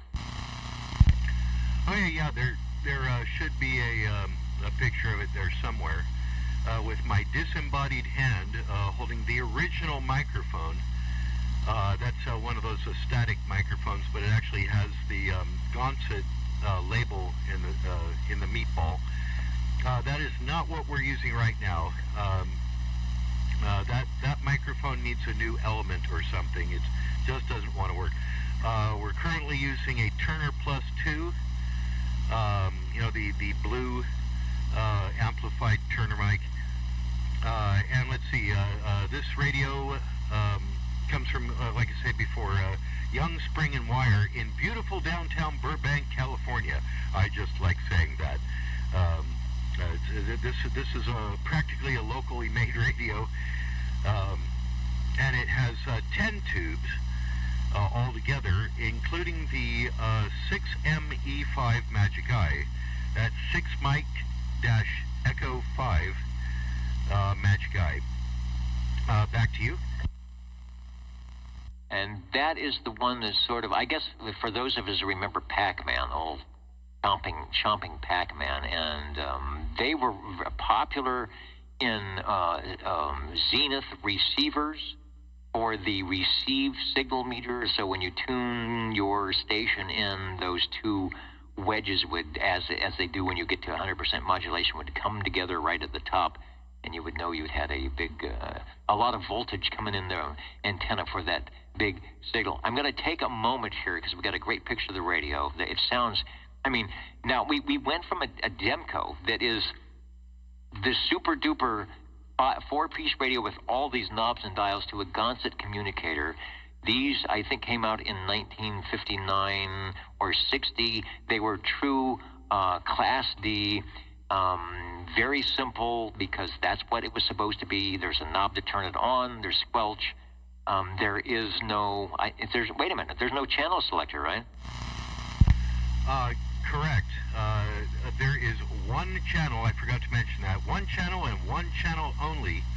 In this case, of course, channel 11, crystal controlled. So that there's one transmit crystal and one receive crystal. That's all you get. And that's all you needed because, again, you were not, this wasn't amateur radio, not idle chit-chat. It was AEO 84992 base to Unit 1, and these had, you could have a mobile version of this by changing the cord, and you would say, you need to pick up some milk on your way home. And it was their way of sort of like a little portable telephone. It was not made for chatting with your friends, and for business use as well. Initial founder, Robert Roman Gonset, was born in 1891 in the Ukraine, Russia, and immigrated to Eastern Canada in 1907. So I think there's a lot of, if you look at the Gonset stuff, there's a lot of Canadian things going on, like channel designations. So immigrated to Eastern Canada in 1907. The family moved to California in 1916 and established the Gonset Company in Burbank. Robert's son, Faust or Robert Gonset, was born in 1916. Faust was an early ham operator with the call sign W6DIZ. Somebody can Google that. I don't know who has that call today. Whiskey 6 Delta India Zulu. Robert R. Gonset also established the Gonset's Waterproof Electric Company with his son, and the company supplied electrical equipment to the United States Navy during World War II and to the United States government after the war. In the 1930s, Faust contributed to articles about transmitter modifications to Radio Magazine. In 1942, he co-edited the Radio Handbook for years, the major competition to the handbook put out by the ARRL. And Robert Sr. Died in 1951. In 1958, the Gonset Company was sold to Young, Spring, and Wire Corporation. So that dates this radio, of course, to 1958, which would be the start of the Class D radio service. Faust Gonset became the president and majority owner of Minitron, Incorporated, for a brief period in 1960. In 1963, Faust Gonset started the company Sideband Engineers. Anybody ever have an SBE, the true SBE Sideband Engineers radio? They also made some great, affordable ham radios as well. In 2006, Faust was among the inaugural group of 50 inductees into the CQ Hall of Fame.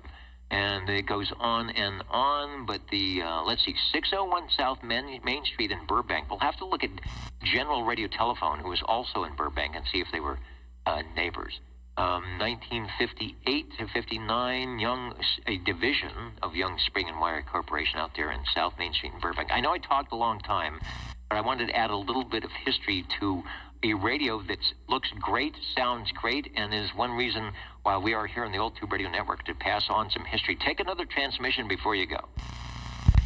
Okay. I actually learned a couple of things by listening to that. I did not realize they came from Ukraine. But I I knew that it was in Burbank. And you will find this, you're talking about this being an early radio. This is in Sam's number 1. So yeah, these are some of the first CB radios out. And oh yeah, you were talking about contrast against the satellite, which I checked in 2 weeks ago, and so I can verify this. This radio, and I can't overstate this enough, 10 tubes in this tiny radio that is almost exactly the same size as the speaker for the Demco satellite. I say I've got both, so I put them next to each other. They're almost exactly the same size. They really crammed a lot into one tiny box. Back to you.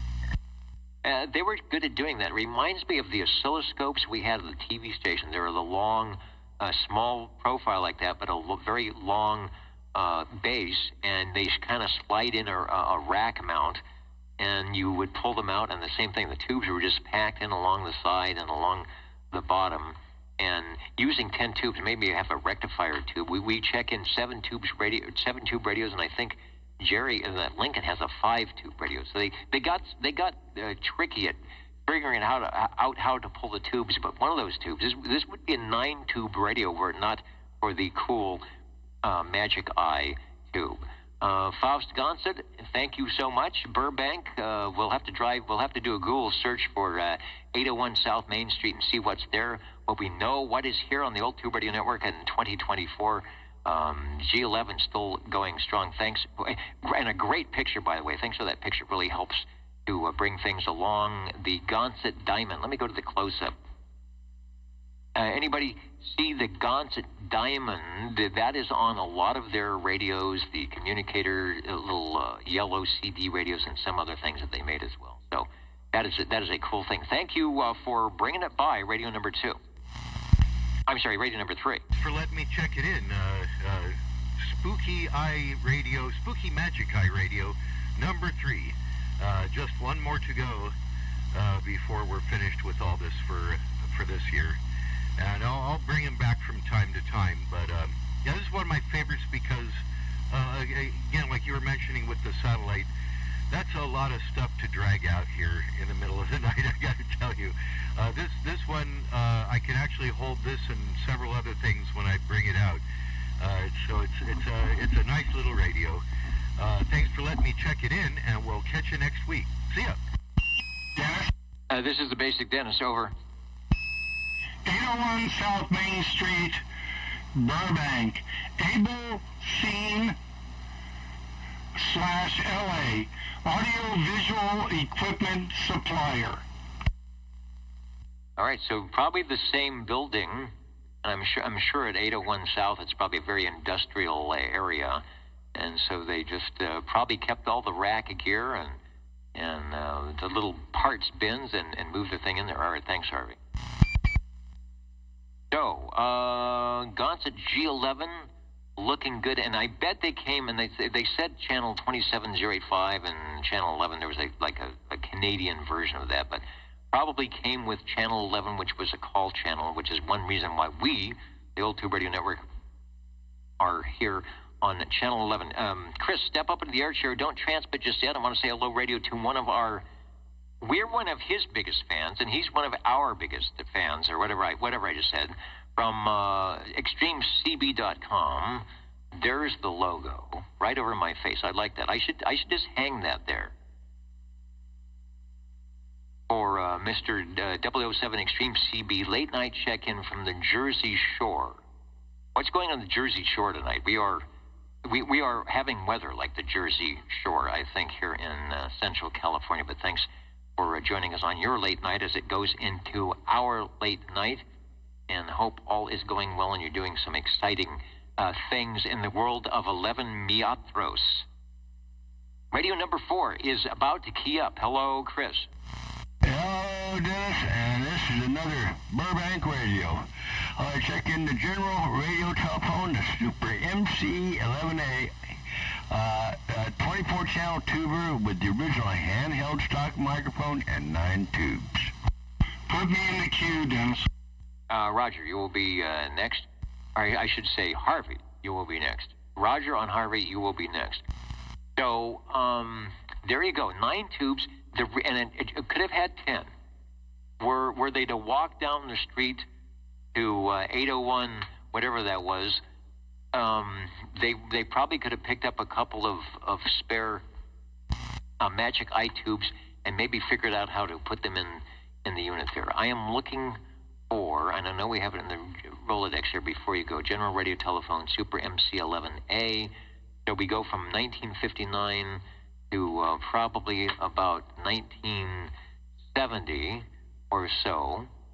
And why is it not coming up? General Radio Telephone. I know that this is here. Maybe we're having some Universal Media Network connectivity issue. All right, here it is. It's coming up. Anyway, take a transmission. I'll get the picture up. Okay. Well, it still looks the same, I think. Yeah, it does. In fact, you're just running the stock mic. It almost sounds like your audio is louder, or you're very close to the microphone. Well, yeah, I do keep it close, but that's why I always have it. All right, sounds good there. We got the picture. Go in there, all 23 channels, the S meter, some other cool stuff, and those rack handles where you two carry it around the room.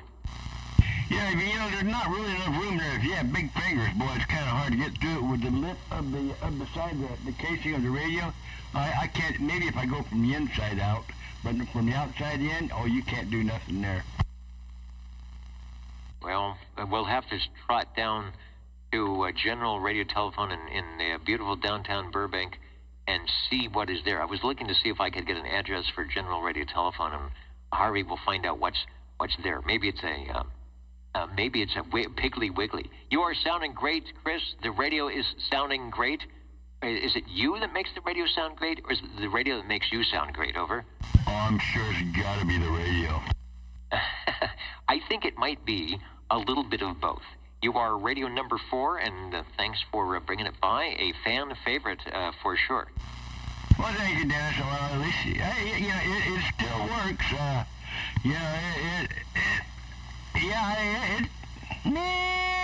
It still got some swing in this thing. No, it sounds great. Most people would not believe you are running the stock hand microphoning with that thing. No, that's what it is. This is the only microphone that's been on this radio since I've had it. And that's the only microphone you need. It is good, and thanks for stopping by. Thank you, Dennis. The Old Tube Radio Network, real radios glowing in the dark. I'm looking for the right thing. They say the jingle singers, I guess we're on contract, right? So, Jed is saying they have to. He's pointing. He says they have to at least do something. All right, here we go. We'll be back, and when we do, Harvey, it'll be your turn, so don't go away. You're listening to the Old Tube Radio Network. How do you do? Ladies and gentlemen, greetings to you, wherever you are. The friendliest nation for you by far is known to all and OTR, the Old Tube Radio Network. The station for you is OTR. All right, the station for you, boy, they sound different on these headphones tonight. I just kind of threw them on, so I've been doing some peeking and tweaking. Harvey, over to you, and I think you will be on radio number 2 that is possibly for sale over. And 37's out here.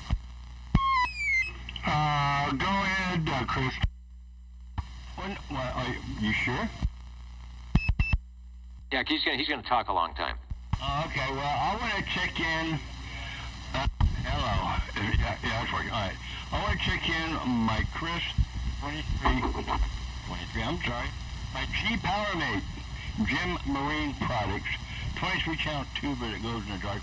And we're running this here with the amplified D104 over. The G-Powermate, there's the shot of it. It is very similar if you were to take the top off. Now my mouse is not working. Take the top off to Robin P123B, some of those other Panasonic 2 chassis radios, because it's indeed a Panasonic 2 chassis radio. That's why it always sounds good. And you can probably swap some microphones on it as well. Take another transmission before you go. I'm going to make that radio 6 over. Okay, well, thank you. Anyway, I just want to get this one in anyway. This is going to be it for me tonight, I think. All right, well, that's good. You gave us 2 radios. both as, they used to say, loud and proud here on the Old Tube Radio Network. You've had a lot of practice at doing that for the last 35 years, and you do it well. Over. Okay, Dad. All right, you take care out there. I want to get out of here, and thank you, Harvey. All right, we've got the Jingle Singers, we've got another radio, and now out to the west side for Harvey with, I don't have a drum roll, for radio number 2. Over. Roger. This radio is a Browning Golden Eagle Mark III SSB. Oh, by the way, 3501 West Burbank Avenue is a company that helps you start your business. Anyway, that's what it shows. Okay, Browning Golden Eagle Mark III SSB. This one, regular transmitter. The receiver is the HF model, so it has the upper channels in it. Let me see. Yep, that's what it is. And let me see if there's anything special. Other than it's probably a 9 out of a 10, I guess. I don't know. Got a little nick scratch here, a tiny one here and here, and that's it. The cabinets are good. The insides are clean. I believe pretty darn clean. All the tubes have been checked, replaced if needed, and some of them are Browning tubes. And yes, I did life test them, etc., etc. And if they pass that, I've been running them in there, and seems good. Anyway, it's after 10. Let me see if somebody else wants to check in another radio. 77? 77. All right, hang on 1 minute. We will get you for Radio 7, which is an apropos thing to do. And Harvey, just back you for a moment. Are you on an amplified microphone? Because you could, if not, you need to back off the microphone, I think. Okay, I'm backed off the mic, but I do have the modulator on, so the people in the hills and people way out there, hi there, Sean, can hear me. Okay, wait, it's very loud. It's just almost, you give some room noise. Anyway, it's bad. It's not bad. It's good. Can you? How hard is it to turn off the item? If it's behind the radio, don't bother. Well, it is, but the power supply that runs it is right where I can reach it. This does about, I don't know, 6-7 watts swinging forward. Let me think here. Let me get the knob here. 5.5 to 14. Now, somebody had strapped it. I unstrapped it. They had done other things inside. I undone the other things that they had done. Anyway, so this is basically stock radio the way it comes. No microphone, $300, and go ahead and let the next person check in, and then I'll be back out. Okay, and then one more question. You said that's the 23-channel receive. Can you tell if that's if this early circuit that someone was asking if that was the early IF stage? I don't know how you would know that or not. No, this is the HF model. This is the high freak CB HF Crystal 1 receiver.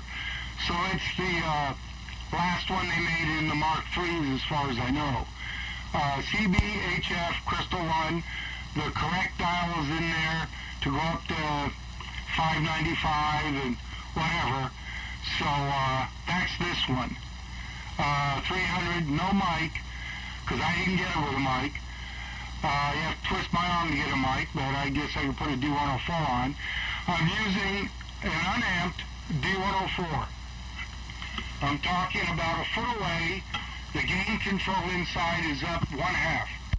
Wow, okay. Now I'm thinking a different mic on that radio would probably make it shine pretty good, or the banana style mic, or something. It's a little. And for my ears, the audio is a little much, but I think it's just the microphone. So obviously that radio has plenty of gain. It can take the gain without flat topping and doing a good job. And like you said, it's in very good shape. So we'll put that down as Radio 2. That's the Radio 1 was a Helicopter CB3. Radio 2, the first, or a Browning Golden Eagle Mark III SSB. And we'll come back to more in just a minute. But first, this message from radio number 7, SWL 77. Hello, I think Dennis was out there. Hello, Dennis. Yes, sir. We're here and ready to check in. All right, as they say on the video, give the wheeze a squeeze. You are sounding good, as always. Okay. This is the Kit Radio, the C560 Citizens Band transceiver by Night with a K, and I am currently operating a Turner CS1, the Gold Edition custom Turner microphone. I hope it sounds good on this radio. Yeah, it sounds good. It has very sharp, good, clear, high-fidelity audio, and it's carrying the sibilance quite well. I hear a slight AC note in the background. Could be from anything, but it's certainly not interfering with what you're doing. All right. Well, I threw this one up on the bench real quick, and I think it's grounded, but I don't know. I'd have to go look. But this one is a jewel. It's definitely a 9 out of 10 all the way around, inside and out. And the gentleman, whoever he was, that probably in his garage or his dining room table put this radio all together. He just did a beautiful job. And I've never operated or even seen one of these CS1s. Jerry had it, so I thought, I'm going to plug it in and see if it works. So, lo and behold, it seems to be working okay. I'm about 1.5 feet away from it, so if it's pitchy, I know a Turner Plus 2 has the much more deeper tones and velvety notes, but yeah, it looks like it's modulating okay. Yeah, it sounds good. I wish I had the spectrum scope to see what's happening, because it's got really good high frequency articulation. So I'm going to say that radio probably sounds really good when the band is noisy. Isn't the mid-range like a phone patch sound? It's the really clear high frequencies, above 2,600, 3,000. That's why I'm thinking the radio may have some wideband AM going on. It's a rarity. Now, that's what, 20, 25 tubes in there? I think this has 9 or 11. Yeah. Yeah, I forgot. I think it's 11 tubes. But I wish everyone could see just how clean and how nice and neat. No wires, when you look underneath them with the wires jumping everywhere and crisscross like a black widow spider web. No, all these wires are ran in straight lines, and then they right angle, and then they go to where they need to go. Nothing is crisscrossing or jumping. I mean, this guy really was meticulous when he built this radio. And let's see, the other question I have, on the back, is there any, sometimes they have the metal tags, the patches about, part 15 or part 95, or any other information about the radio? No, none of that on the back, which kind of convinced me, but that this definitely was a kit radio that was assembled. Ah, okay. Well, putting in a big signal, and you are not. Somebody asked about, what is it, are the RF signals in the second booth parking lot? It sounds fake. Yeah, you're putting such a good signal, and you are definitely not around the corner. Over. No. I gave it a little assistance, just a tickle. It's keying at about 15 and swinging to about 55. Okay, you're giving me a good 30 over, and I probably have some attenuation on the radio, and I've got the RF gain set to keep the noise floor down. So it is doing quite well. A 77 on Radio 7. What is the official? Is there like an official tag name on the front of that radio? Yep. On the top left corner, it says Night with a K, and then on the bottom right, C560 Citizens Band transceiver. That's under the meter, and then under the mic connection, which I converted to 4-pin Cobra, so all Jerry's mics that he has here can plug into it. So I could sit here for hours and hours and hours and still not use every microphone that he has here. On the bottom of the mic plug, Allied Radio, Chicago, Illinois. Beautiful. All right, and I finally got my mouse to work, and I uploaded the Night C560. Interesting, like I said, it is an interesting layout on what they did on the radio. Spot switch. So you have the separate transmitter and receiver. I wonder if that was... No, I don't think so, but I just wonder if it's based on, because of the audio, the Olsen sideband or something was a similar thing. I don't know. I don't know who, if Night did that or not. That in that case, it would have been more of a suppressed carrier, which I'm not hearing, but it sounds great. Yeah, and this was a gift. I've always wanted one of these, and Jerry found this one online, and lo and behold, the person that had it on auction on eBay was someone that he actually knew that lived near the coast out here. So Jerry made arrangements and came home with the radio and called me up and said, I got something for you. So I had to do 5 or 6 capacitors and a couple of tubes, but it responded well. I'm really happy with it, and once again somebody did me a big favor, I guess, or a righteous thing, as they used to say back in the day.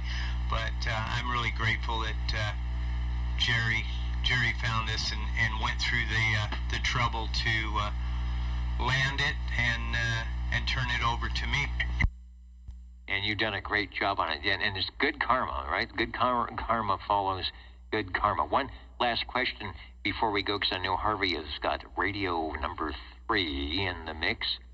In the photo we're showing, there's the 3 knobs across the left side on the top, and they all match. And then I would look at it, and I noticed, where's the squelch? And I looked down on the lower third, and indeed there's the squelch. But on the radio I'm showing, it has a very smaller knob, and I'm just wondering, is that what you've got, or did they match the knobs to the ones on the top? This one, they're all identical. I think the one in your photo, I would imagine somebody put that on there, or something happened and they had to make do with what they had. But this one, all the knobs are identical.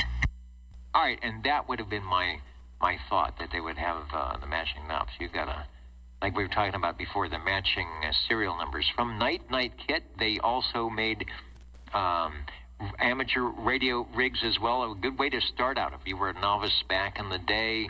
There was Heath Kit, and there was Night, where you could buy the kit, maybe have it already put together, because a lot of the other radios were not affordable. So a lot of people probably we're very excited on picking one of these up or getting one under the Christmas tree and having a good time putting it together. It sounds great. Like I said, it's got the good high frequency articulation.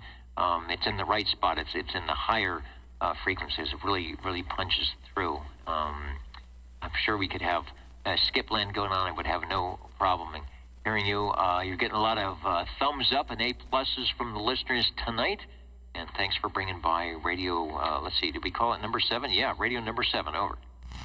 Well, there you go. Lucky number 7 for 77.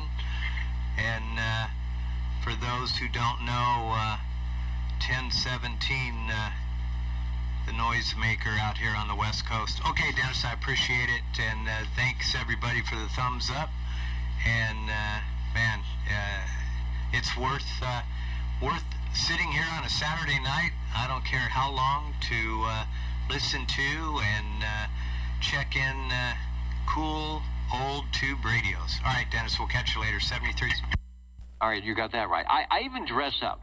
I even dress up like it might have been in 1962 when you'd come home and you'd still have your seersucker suit and tie on and jump on the CB radio and either use your call letters to order a loaf of bread or talk to your neighbor for 5 minutes and then be off for 5 minutes and do it that way. The Old Tube Radio Network Jingle Singers are happening. Harvey, if you are there, you jump right in after we find out about the magic of the Old Tube Radio Network back in 20 seconds. What are the magic numbers? 27.085 megahertz, channel 11. Are the magic letters? OTR. Right here in Fresno, California. Radio Magic. Old Tube Radio. For you. All right. Hello, Harvey. Radio number 8, over. Well, let's see. How does this sound? It's sounding great, over. Okay. Different from the first one? A little different. Again, are you using the same microphone? No. Okay. People who know me know that I really can't carry things too well, and know that Brownings get a little warm. So I didn't go way over to the other room and exchange radios. This is the same one. Now, one thing I didn't mention about this first one is that I checked it with Cliff. Sideband is actually on frequency, according to what Cliff heard with his amateur radio. He dialed it in, and he said, hey, you're pretty much right on. Okay, so sideband works. Okay, this combination, regular transmitter, HF receiver. One of the other ones, and yes, I have 3 to sell. One of the other ones is stock transmitter, regular 23-channel receiver, just the way it came from the factory, early model, I believe. Not the very, very early model. I think it has the ALC circuit in the transmit audio output. The very early model transmitter did not. And I have that as my own personal one. Anyway, that is, we'll call it number 2 or whatever of the Brownings. Okay? Stock transmitter, stock receiver. Okay? The last one, HF receiver, CVHF Crystal 1, just the way it came from the factory. Transmitter, however, has been modified.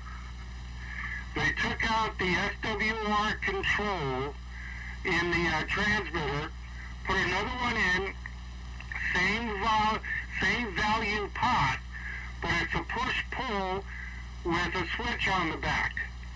It's got 3 contacts on each side. It should have had a total of 9 contacts, but, well, they only used 3 of them. They took a 5-point, I think 456 megahertz crystal, which is AM, put it on there, and then took a 5.340 crystal, put it on the switch, and then put 2 little trimmer caps, one with each crystal for fine tuning.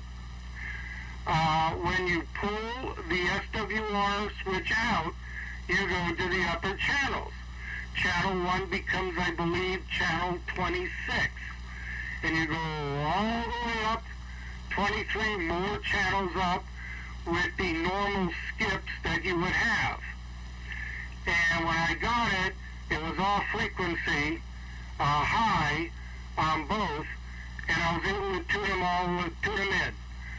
So regular channels on frequency, upper channels on frequency. So that radio combination of the Mark III has the HF transmitter and HF receiver, and we can call it an HF transmitter. Seems to work fine. However, it only works on the uppers on AM. Why? Because they took only the AM crystal out and put an AM upper frequency crystal on the switch. Had they been smart enough to have a triple switch, you could have put AM, lower, and upper with its appropriate high frequency crystals, and you would have been able to go up. But the theory's good, and it works. But AM only on the uppers. Anyway, those are the 3 Browning Golden Eagle Mark IIIs that are for sale. Each one $300, regardless of what style it is, etc., what little features. And they all are really, really good 9 out of 10s, 9.5 out of 10s. They're all really clean. And Sean in Sanger happened to see them, so he knows that they are really clean. So if anybody knows of somebody, even back east or whatever, that wants one for $300, no mic, unless you twist my arm and I'll stick a mic, a little extra charge, but I'll put a mic on it. Let me know, and you can get in touch with me through people who have my phone number, or Dennis, through OTR, etc. Oh boy. Now you know you can do a long buzzard key down on this radio. Yeah, they were built for that. I think they're also like the Viking Johnsons, where they're basically a mini little radio station transmitter. Before you do anything, just do me a favor. Come back and talk very softly into that microphone. I think you said you're on a D104, but anyway, just talk really, really softly into the microphone for a word or two. Okay, this is an amplified D104, okay? Let's see if it's still keyed up. Okay, hang on here. That's all the way off. Oh, wait. Now it's all the way off. That's not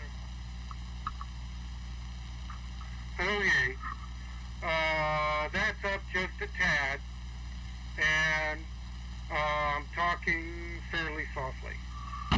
Okay, I just wanted to, because there was just, it just wasn't a good sound. That's better. It was loud, but I mean, I'm thinking there was a problem with the microphone. It's just the amplified mic, of course, and that radio obviously does not need an amplified microphone, but the station purchasing is going to have their pristine Golden Eagle, Silver Eagle, Banana Microphonium audio board rack to add into that, and I just wanted to hear that radio had some dynamic range to it, and it certainly does. Okay. Oh, all 3 have a 47 microfarad cap for the ping. All three radios have had the 2.2K, quote, ping resistor changed, just in case they want an extended ping.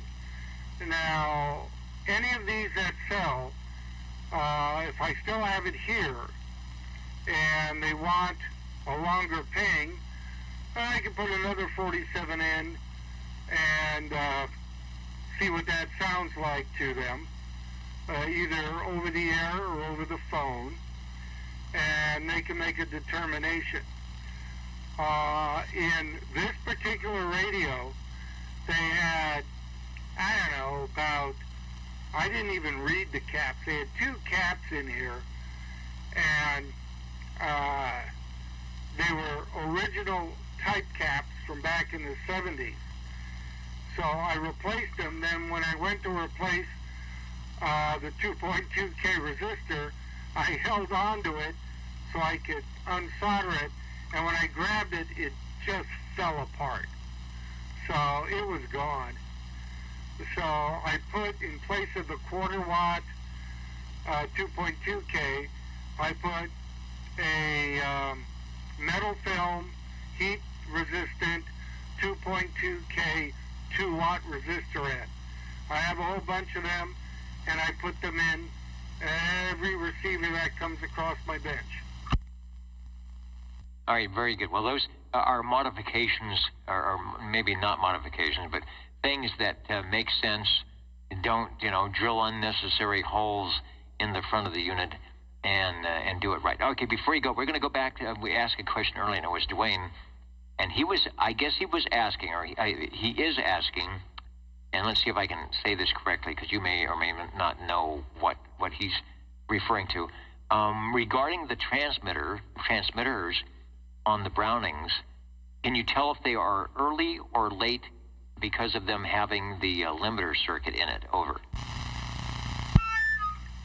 Okay, usually, I believe, now Greg Howe and Barkett would know more, and maybe Matt B. and Mark Stone and Alan Price and all those guys. I probably left out a couple. May know more, but from my understanding, the ALC circuit, it was not the early one. It is in Sam's PhotoFax, though, but mine doesn't have it, okay? Whoops, let me see if this stays keyed up. Okay. The Sam's has the ALC circuit in it. Mine doesn't have it, and I picked mine up in picked it up in 1974 or something like that. Okay. The FCC would know just about when I picked it up, and that's a long story, but they would know. Anyway,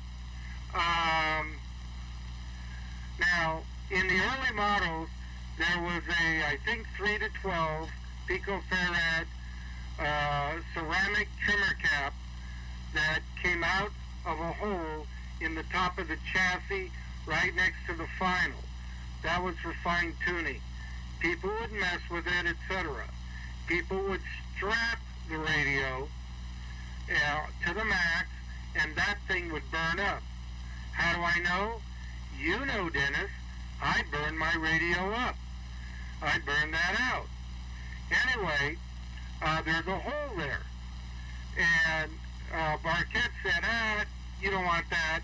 Take this fixed one, put it here to here, and just tune your radio.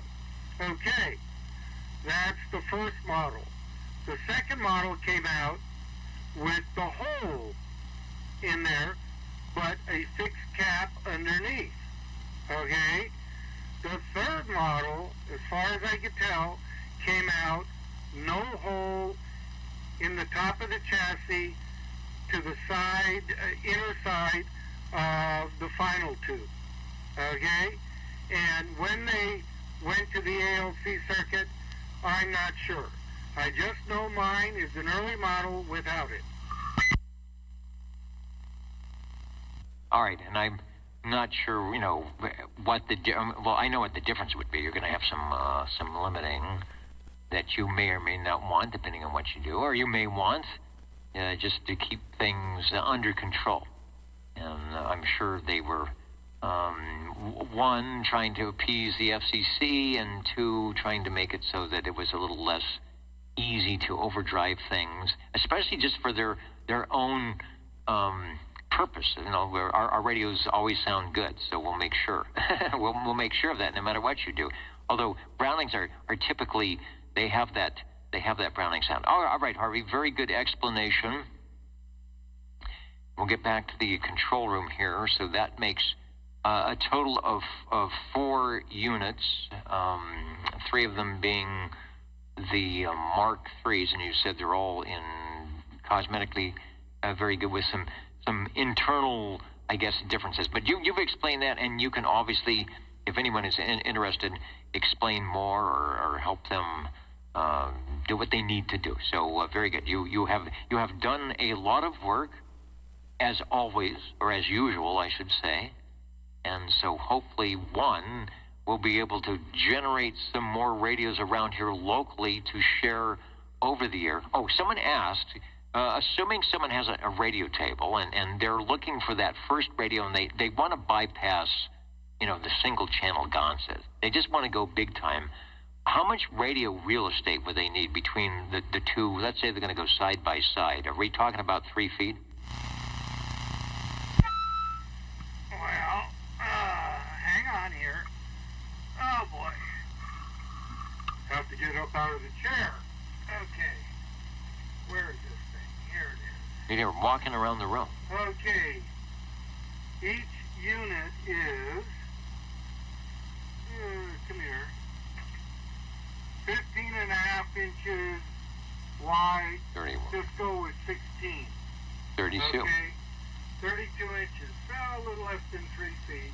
But then if you want to stick the mic in between or to the side, 3 feet maybe. Something like that.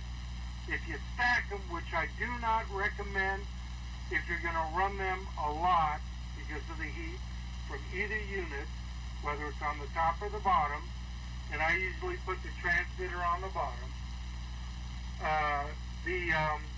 unless they are the small transmitters, and then I put them on the top, so I put the mic alongside it on top of the receiver. Okay.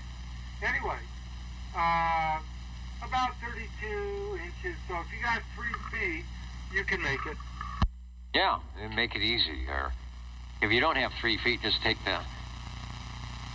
If you don't have 3 feet, just take the sledgehammer and you'll be able to make it work. All right, good information. One other thing, because I know it's late. Do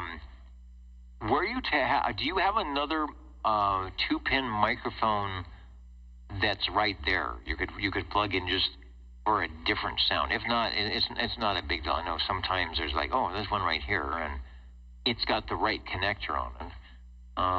Banana style mic. Otherwise, it would just be a similar D104. Someone had asked that, and I thought, well, that's a legitimate thing to check the sound. But you know what? No matter what microphone you plug into a Browning, it sounds like a Browning. Give me a second. I'll be right back. All right. I'll be counting and mounting. If there's any other radios that would like to check in, we'll take them now, and we're on a little later tonight because we have some radios featured from Harvey, and I had some wacky time getting things started here. So those of you who are staying up super late into Sunday morning and dropping out at this point, 73 to you, and thanks for joining us.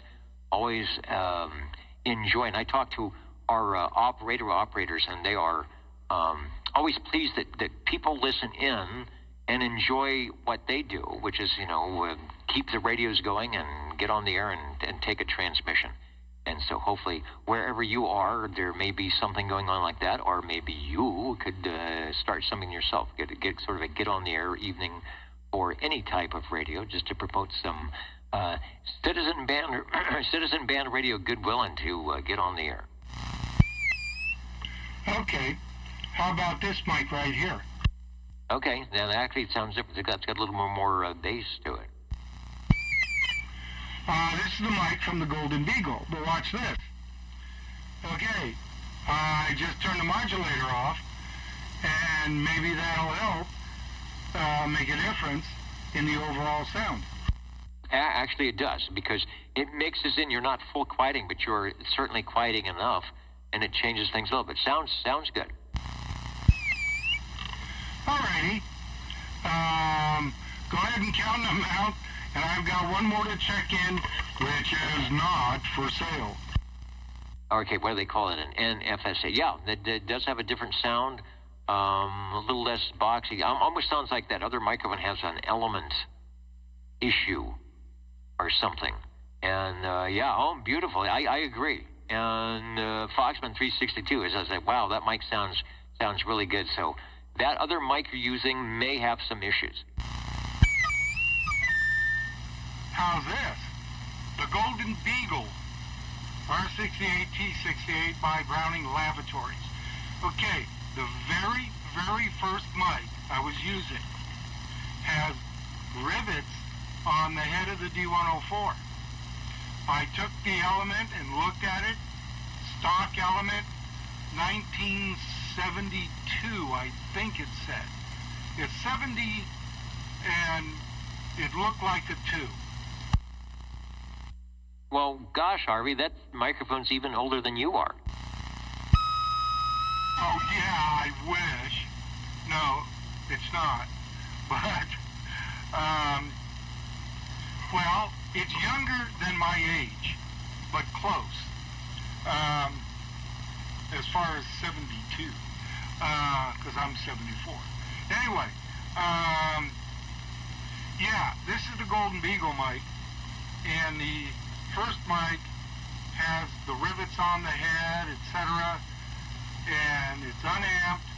It's got an old straight cord and the original Element from like 70 or 72. It kind of starts around and goes down. I think it's a 2. 14. All right, I had to find... The way I'm keying the radio is so weird. I have a microphone over here and a headphone attached to my face. But it works. And I hear beaconing, yea, verily, barreling in from out in Sangertown 14. So Sean has wandered back into the radio room and has selected an item of interest that perhaps could be our last radio of the evening. Sean, we will go over to you and see what you've got over. Yeah, thank you, Dennis. I'd like to check in my Cobra Cam 88 with the stock B&K microphone, and this is also the model with the Dynaboost with the orange modulation light that blinks brighter as I speak louder into the microphone. Very nice. I might have guessed it could be the Cobra Cam 88. Good full fidelity audio, and butts right up against the Brownings with no problem, no embarrassment whatsoever in the audio department. Sounding great tonight. I've got a quickie shot of the Cobra Cam 88. I can't remember. That could have been the 98, one of their last or their final tube radios, but always a great radio, and one I recommend if you're into ESSB audio or have an audio rack or something like that. A Browning, it's a little bit tough to make it sound anything like a Browning, but the Cobra is going to play really well if you want to go in there and run some audio board or equalization with it, because it works well just the way it is. Over to you. Yeah, I actually have an RF processor that I got in a bundle of junk from a guy, and Harvey wired it up. It works pretty good, and one of these evenings I will hook it to this Cam 88 and run it and see if it improves the audio quality or not, but I am happy with the radio. It sounds really good, it looks good, and it's all stock. That's the way I like them. Yeah, Dennis 1017 ran his through some processing, and it's just amazing how it can sound. Two versions of this radio. We actually have two versions of the radio on the picture. One has the range. I don't know. It's the writing is rubbed off, but I think it's a range expand or range boost under the mod light. So if you told me, I didn't write it down, if you're running one with the range expand or range boost, over. Yeah, this radio is the Dyna Boost. That's what's on it there. And yeah, it seems to be working fine, and I'm happy with the performance of it here. Yeah, I was just looking at the meter. Everything seems to be working great. So late night tonight, pretty good night, and appreciate the time for the Cobra Cam 88.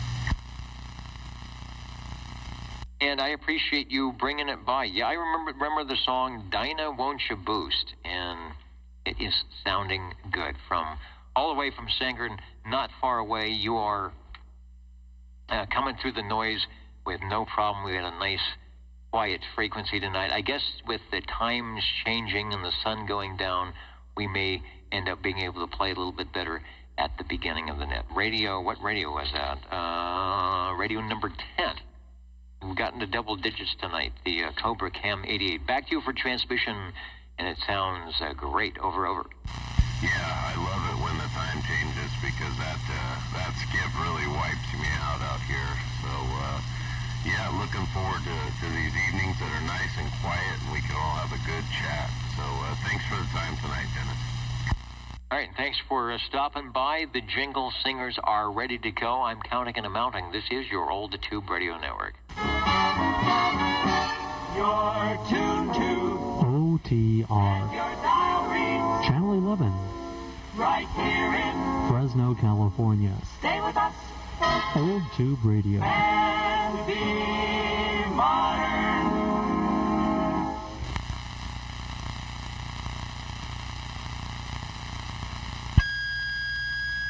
You got the Beagle, right? I got the Beagle. That was Beagle was radio number 9.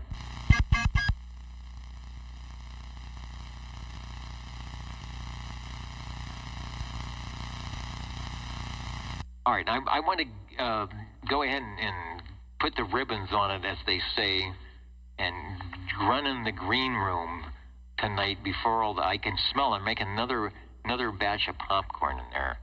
I want to be able to get in before all the popcorn is gone. So, boys, hit it.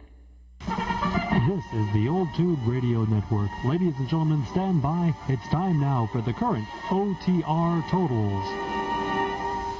Current, I guess that would be current and final tones. I keep looking up from the microphone, and it is not there. It is right here on my head, and this kind of a last minute thing with the headsets. No, they're nice. They're a little tight, but they work good. I'll get them equalized and the noise gates and limiters set up. But it's kind of nice being able to jump around here and have the microphone following, and people are saying that they sound okay. You just have to move all the other stuff out of the way. I almost feel like one of them professional radio announcer guys, but it's just your Old Tube Radio Network. There's less shadows too without the mic boom.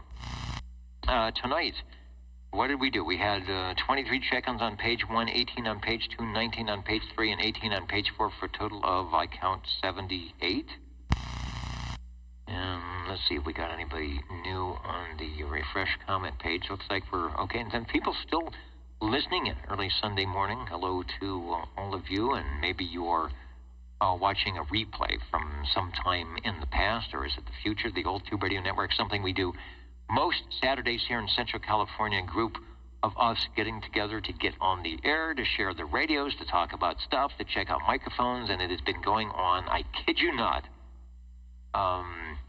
a lot of Saturdays since the mid-1980s, right here in the Central Valley of California. A lot of net controllers sitting in the air chair besides myself, and sometimes we just don't have a net control, but we still get on the air, so hopefully you can do something like that. 10 radios tonight, and of course, Browning's the most heard manufacturer. As we were, Harvey was demoing some of his radio fare that is, or will be, or is for sale. You got to hear them on the air. And just to remind, the pictures that were associated with those, if you are watching the video, are not the pictures of the radios for sale. Started with Harvey on his Helicrafters CB3, the Charlie Bravo 3, very rugged radio from Helicrafters. The CB3 different from the CB3A in the fact that the A had the modifications on the faceplate for you to take out a couple of screws and take out a little rectangular piece of metal and insert a meter and or a receive VFO. That is not the case for the 3A, but still sounds good and probably the same transmitter receiver inside. That one is available. Also, the Demco Satellite CB1, great modulation. Now, there's a great radio that looks big, sounds big, but is the way Sean was running it was not overdone and brings back some great memories for me. Not because I ever had one. I certainly wanted one, but just that sound and remembering when I had my Helicrafter CB walkie-talkie listening to the Demco Satellite bleed over from Channel 9 onto Channel 11 on the Super Gen receiver. From Gonset, we don't hear enough Gonset radios. I've got a couple here. The G76, which runs great on AM, that I used for net control a couple of times way back, probably in the late 1980s. The Gonset G11, one of the first produced radios for the Class D 11-meter citizen band radio service. Gonset jumped right in 1958 and 1999. One channel, no waiting. Radio number 4, the General Radio Telephone Super MC11A, a fan favorite. Always sounds good. Thanks to Chris for that. Thank you, Cliff, for the Gonset G11. Harvey on the first of, or was that the second? No, the first Browning Golden Eagle Mark III SSB. I did not write down the sordid details of each unit, but I said if you talk to Harvey, he knows them well. He will let you know. The Gem Marine G Power Mate was radio number 6. Chris brought that by, one of the Panasonic second generation chassis that has a great, I guess, plate modulated audio to go with that. The Knight C560, a little bit of history there. A nice radio. Dennis doing a good job getting things rewired, reworked. Looks good, sounds good, and that's part of the fun of just listening to the operators that I like, is how a radio will bring back a memory, or the fact that they will spend a lot of time and have a project and then feel good about bringing it out and sharing it. It's like, yeah, that works good. And then give us all, those of us who have trouble even finding the screwdrivers on the table. There should be some, tweak and peak little screwdrivers. Here they are. Those of us who have our greenies and have not earned the right to put them in our pocket protector because we haven't kind of taken the chance of maybe getting in and changing some capacitors on the radio or doing something. That's part of the fun. Even if you mess up, right? You got to try. So, Dennis, thanks for that. Radio number 8 and number 9, Harvey on the Browning Golden Eagle Mark III's, Mark III's 2 and 3, and I think he talked about Radio 4 and what it does, but 4 radios for sale. And then Sean from the Cobra, or on his Cobra Cam 88 from way out in Sangertown, capping it off with some great audio and another classic citizen band radio. Get on the air wherever you are. Doesn't have to be tubes. There's somebody sitting. There is somebody sitting in a chair somewhere, just waiting for somebody to key down that they can talk to. So that could be you. You're studying for your ham radio license. We are still in the top of the Cycle 25 peak.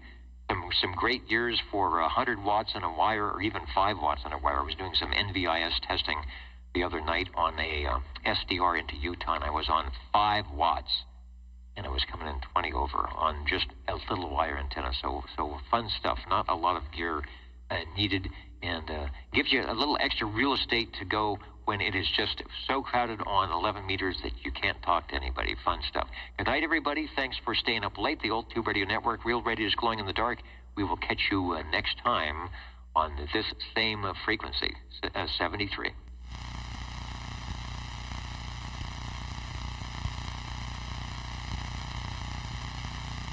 And I got to clear out the rigs. And I've got a lot of reconfiguring to do. I'm glad it's dark and you cannot see the mess on this table. I was trying to do some wire connections and get everything fired up, and then I had the weird, whatever it was going on that kept the audio from coming through, but it worked. Thank you very much, Dennis, for letting me do that tonight. Appreciate it. We'll catch you later. Maybe see you November 9th. Saturday, I think so. I think our that venue we're talking about with the live music, that's coming up on the Saturday, but that should be at the end of the month, so we'll find out if we do get a preemption here on the Old Tube Radio Network. As Hans reminds us, 71 plus 1 plus 1 plus 0. A smart SWO would do the math and know that that means we are out of here tonight. 73.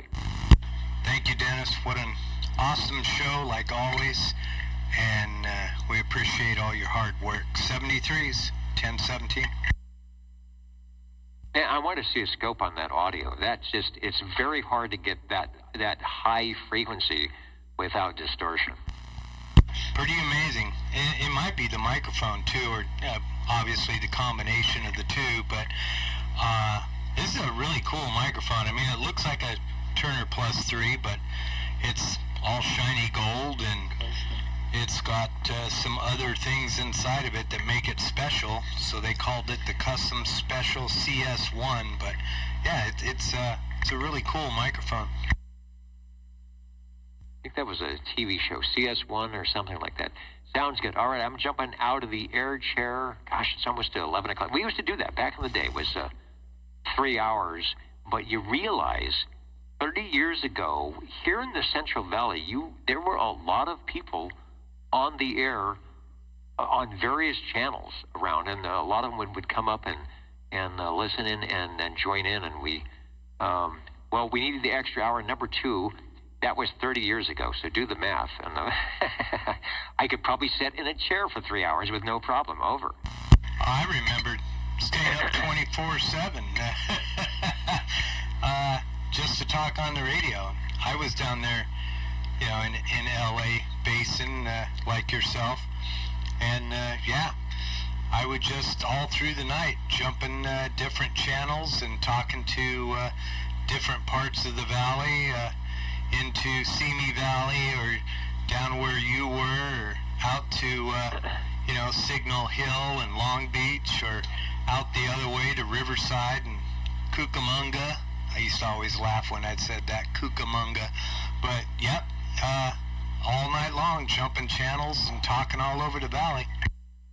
Absolutely. That's probably before it was a Rancho Cucamonga, and there was those places, like you said, that were up on the hills, North Ridge, down where I was by the beach. The guys up in the top end of the San Fernando Valley, and they hadn't even built. It was 1971, 72, and when they had the earthquake, they were building the overpass on the 14 freeway that came down.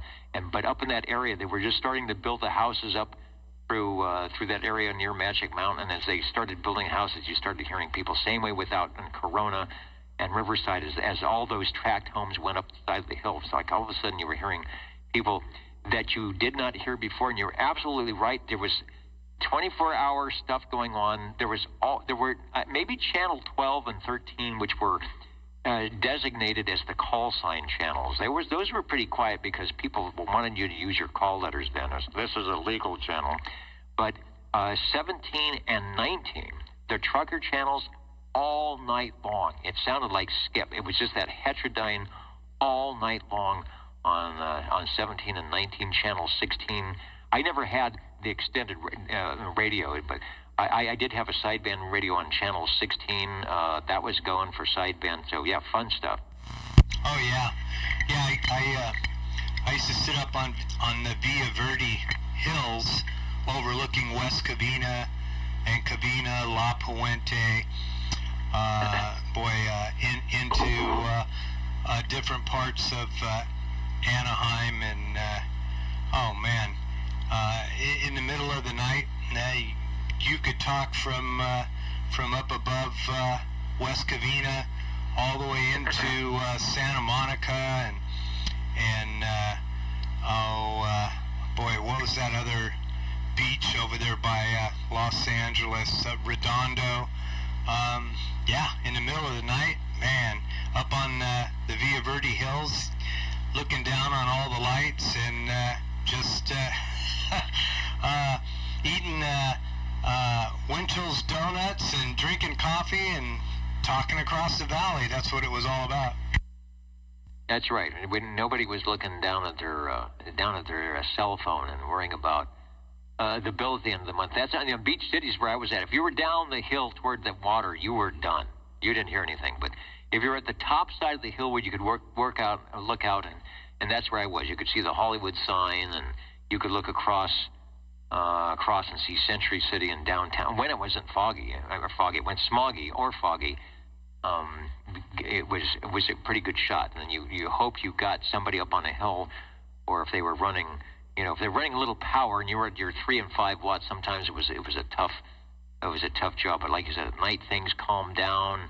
All the stations that were doing the regular idle chit chat, as the FCC called it, and having a good time, were in bed. So it was open season to do a little bit of ground wave DX and turn up the +2 microphone because you thought that made it sound good. Yeah, I can hear you now. All right, I'm getting out of here. Anyway, 73, and you know what? We're still having a good time, so it was a good deal. Yeah, and all because of you. And we're glad that we can contribute and keep a lot of these cool old radios here in Fresno for the local check-ins. That's really important, and I know it puts a smile on your face. And a TRC 457 with the Digiscan and a super scanner electronic switchable beam, and man, I was running to the races. Okay, Dennis, appreciate it. 73s, have a good night and a great Sunday. All right, good night, everybody. I'll have to do that. I'll have an unboxing. I think I still have my original Radio Shack TRC 23B. It was the early model. They didn't have the Delta tune on it. I should have the original box stuff. I will do an unboxing.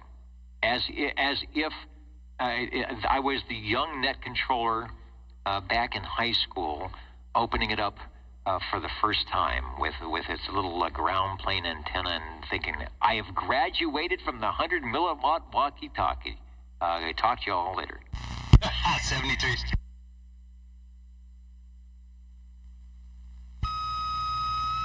On the phone. Roger.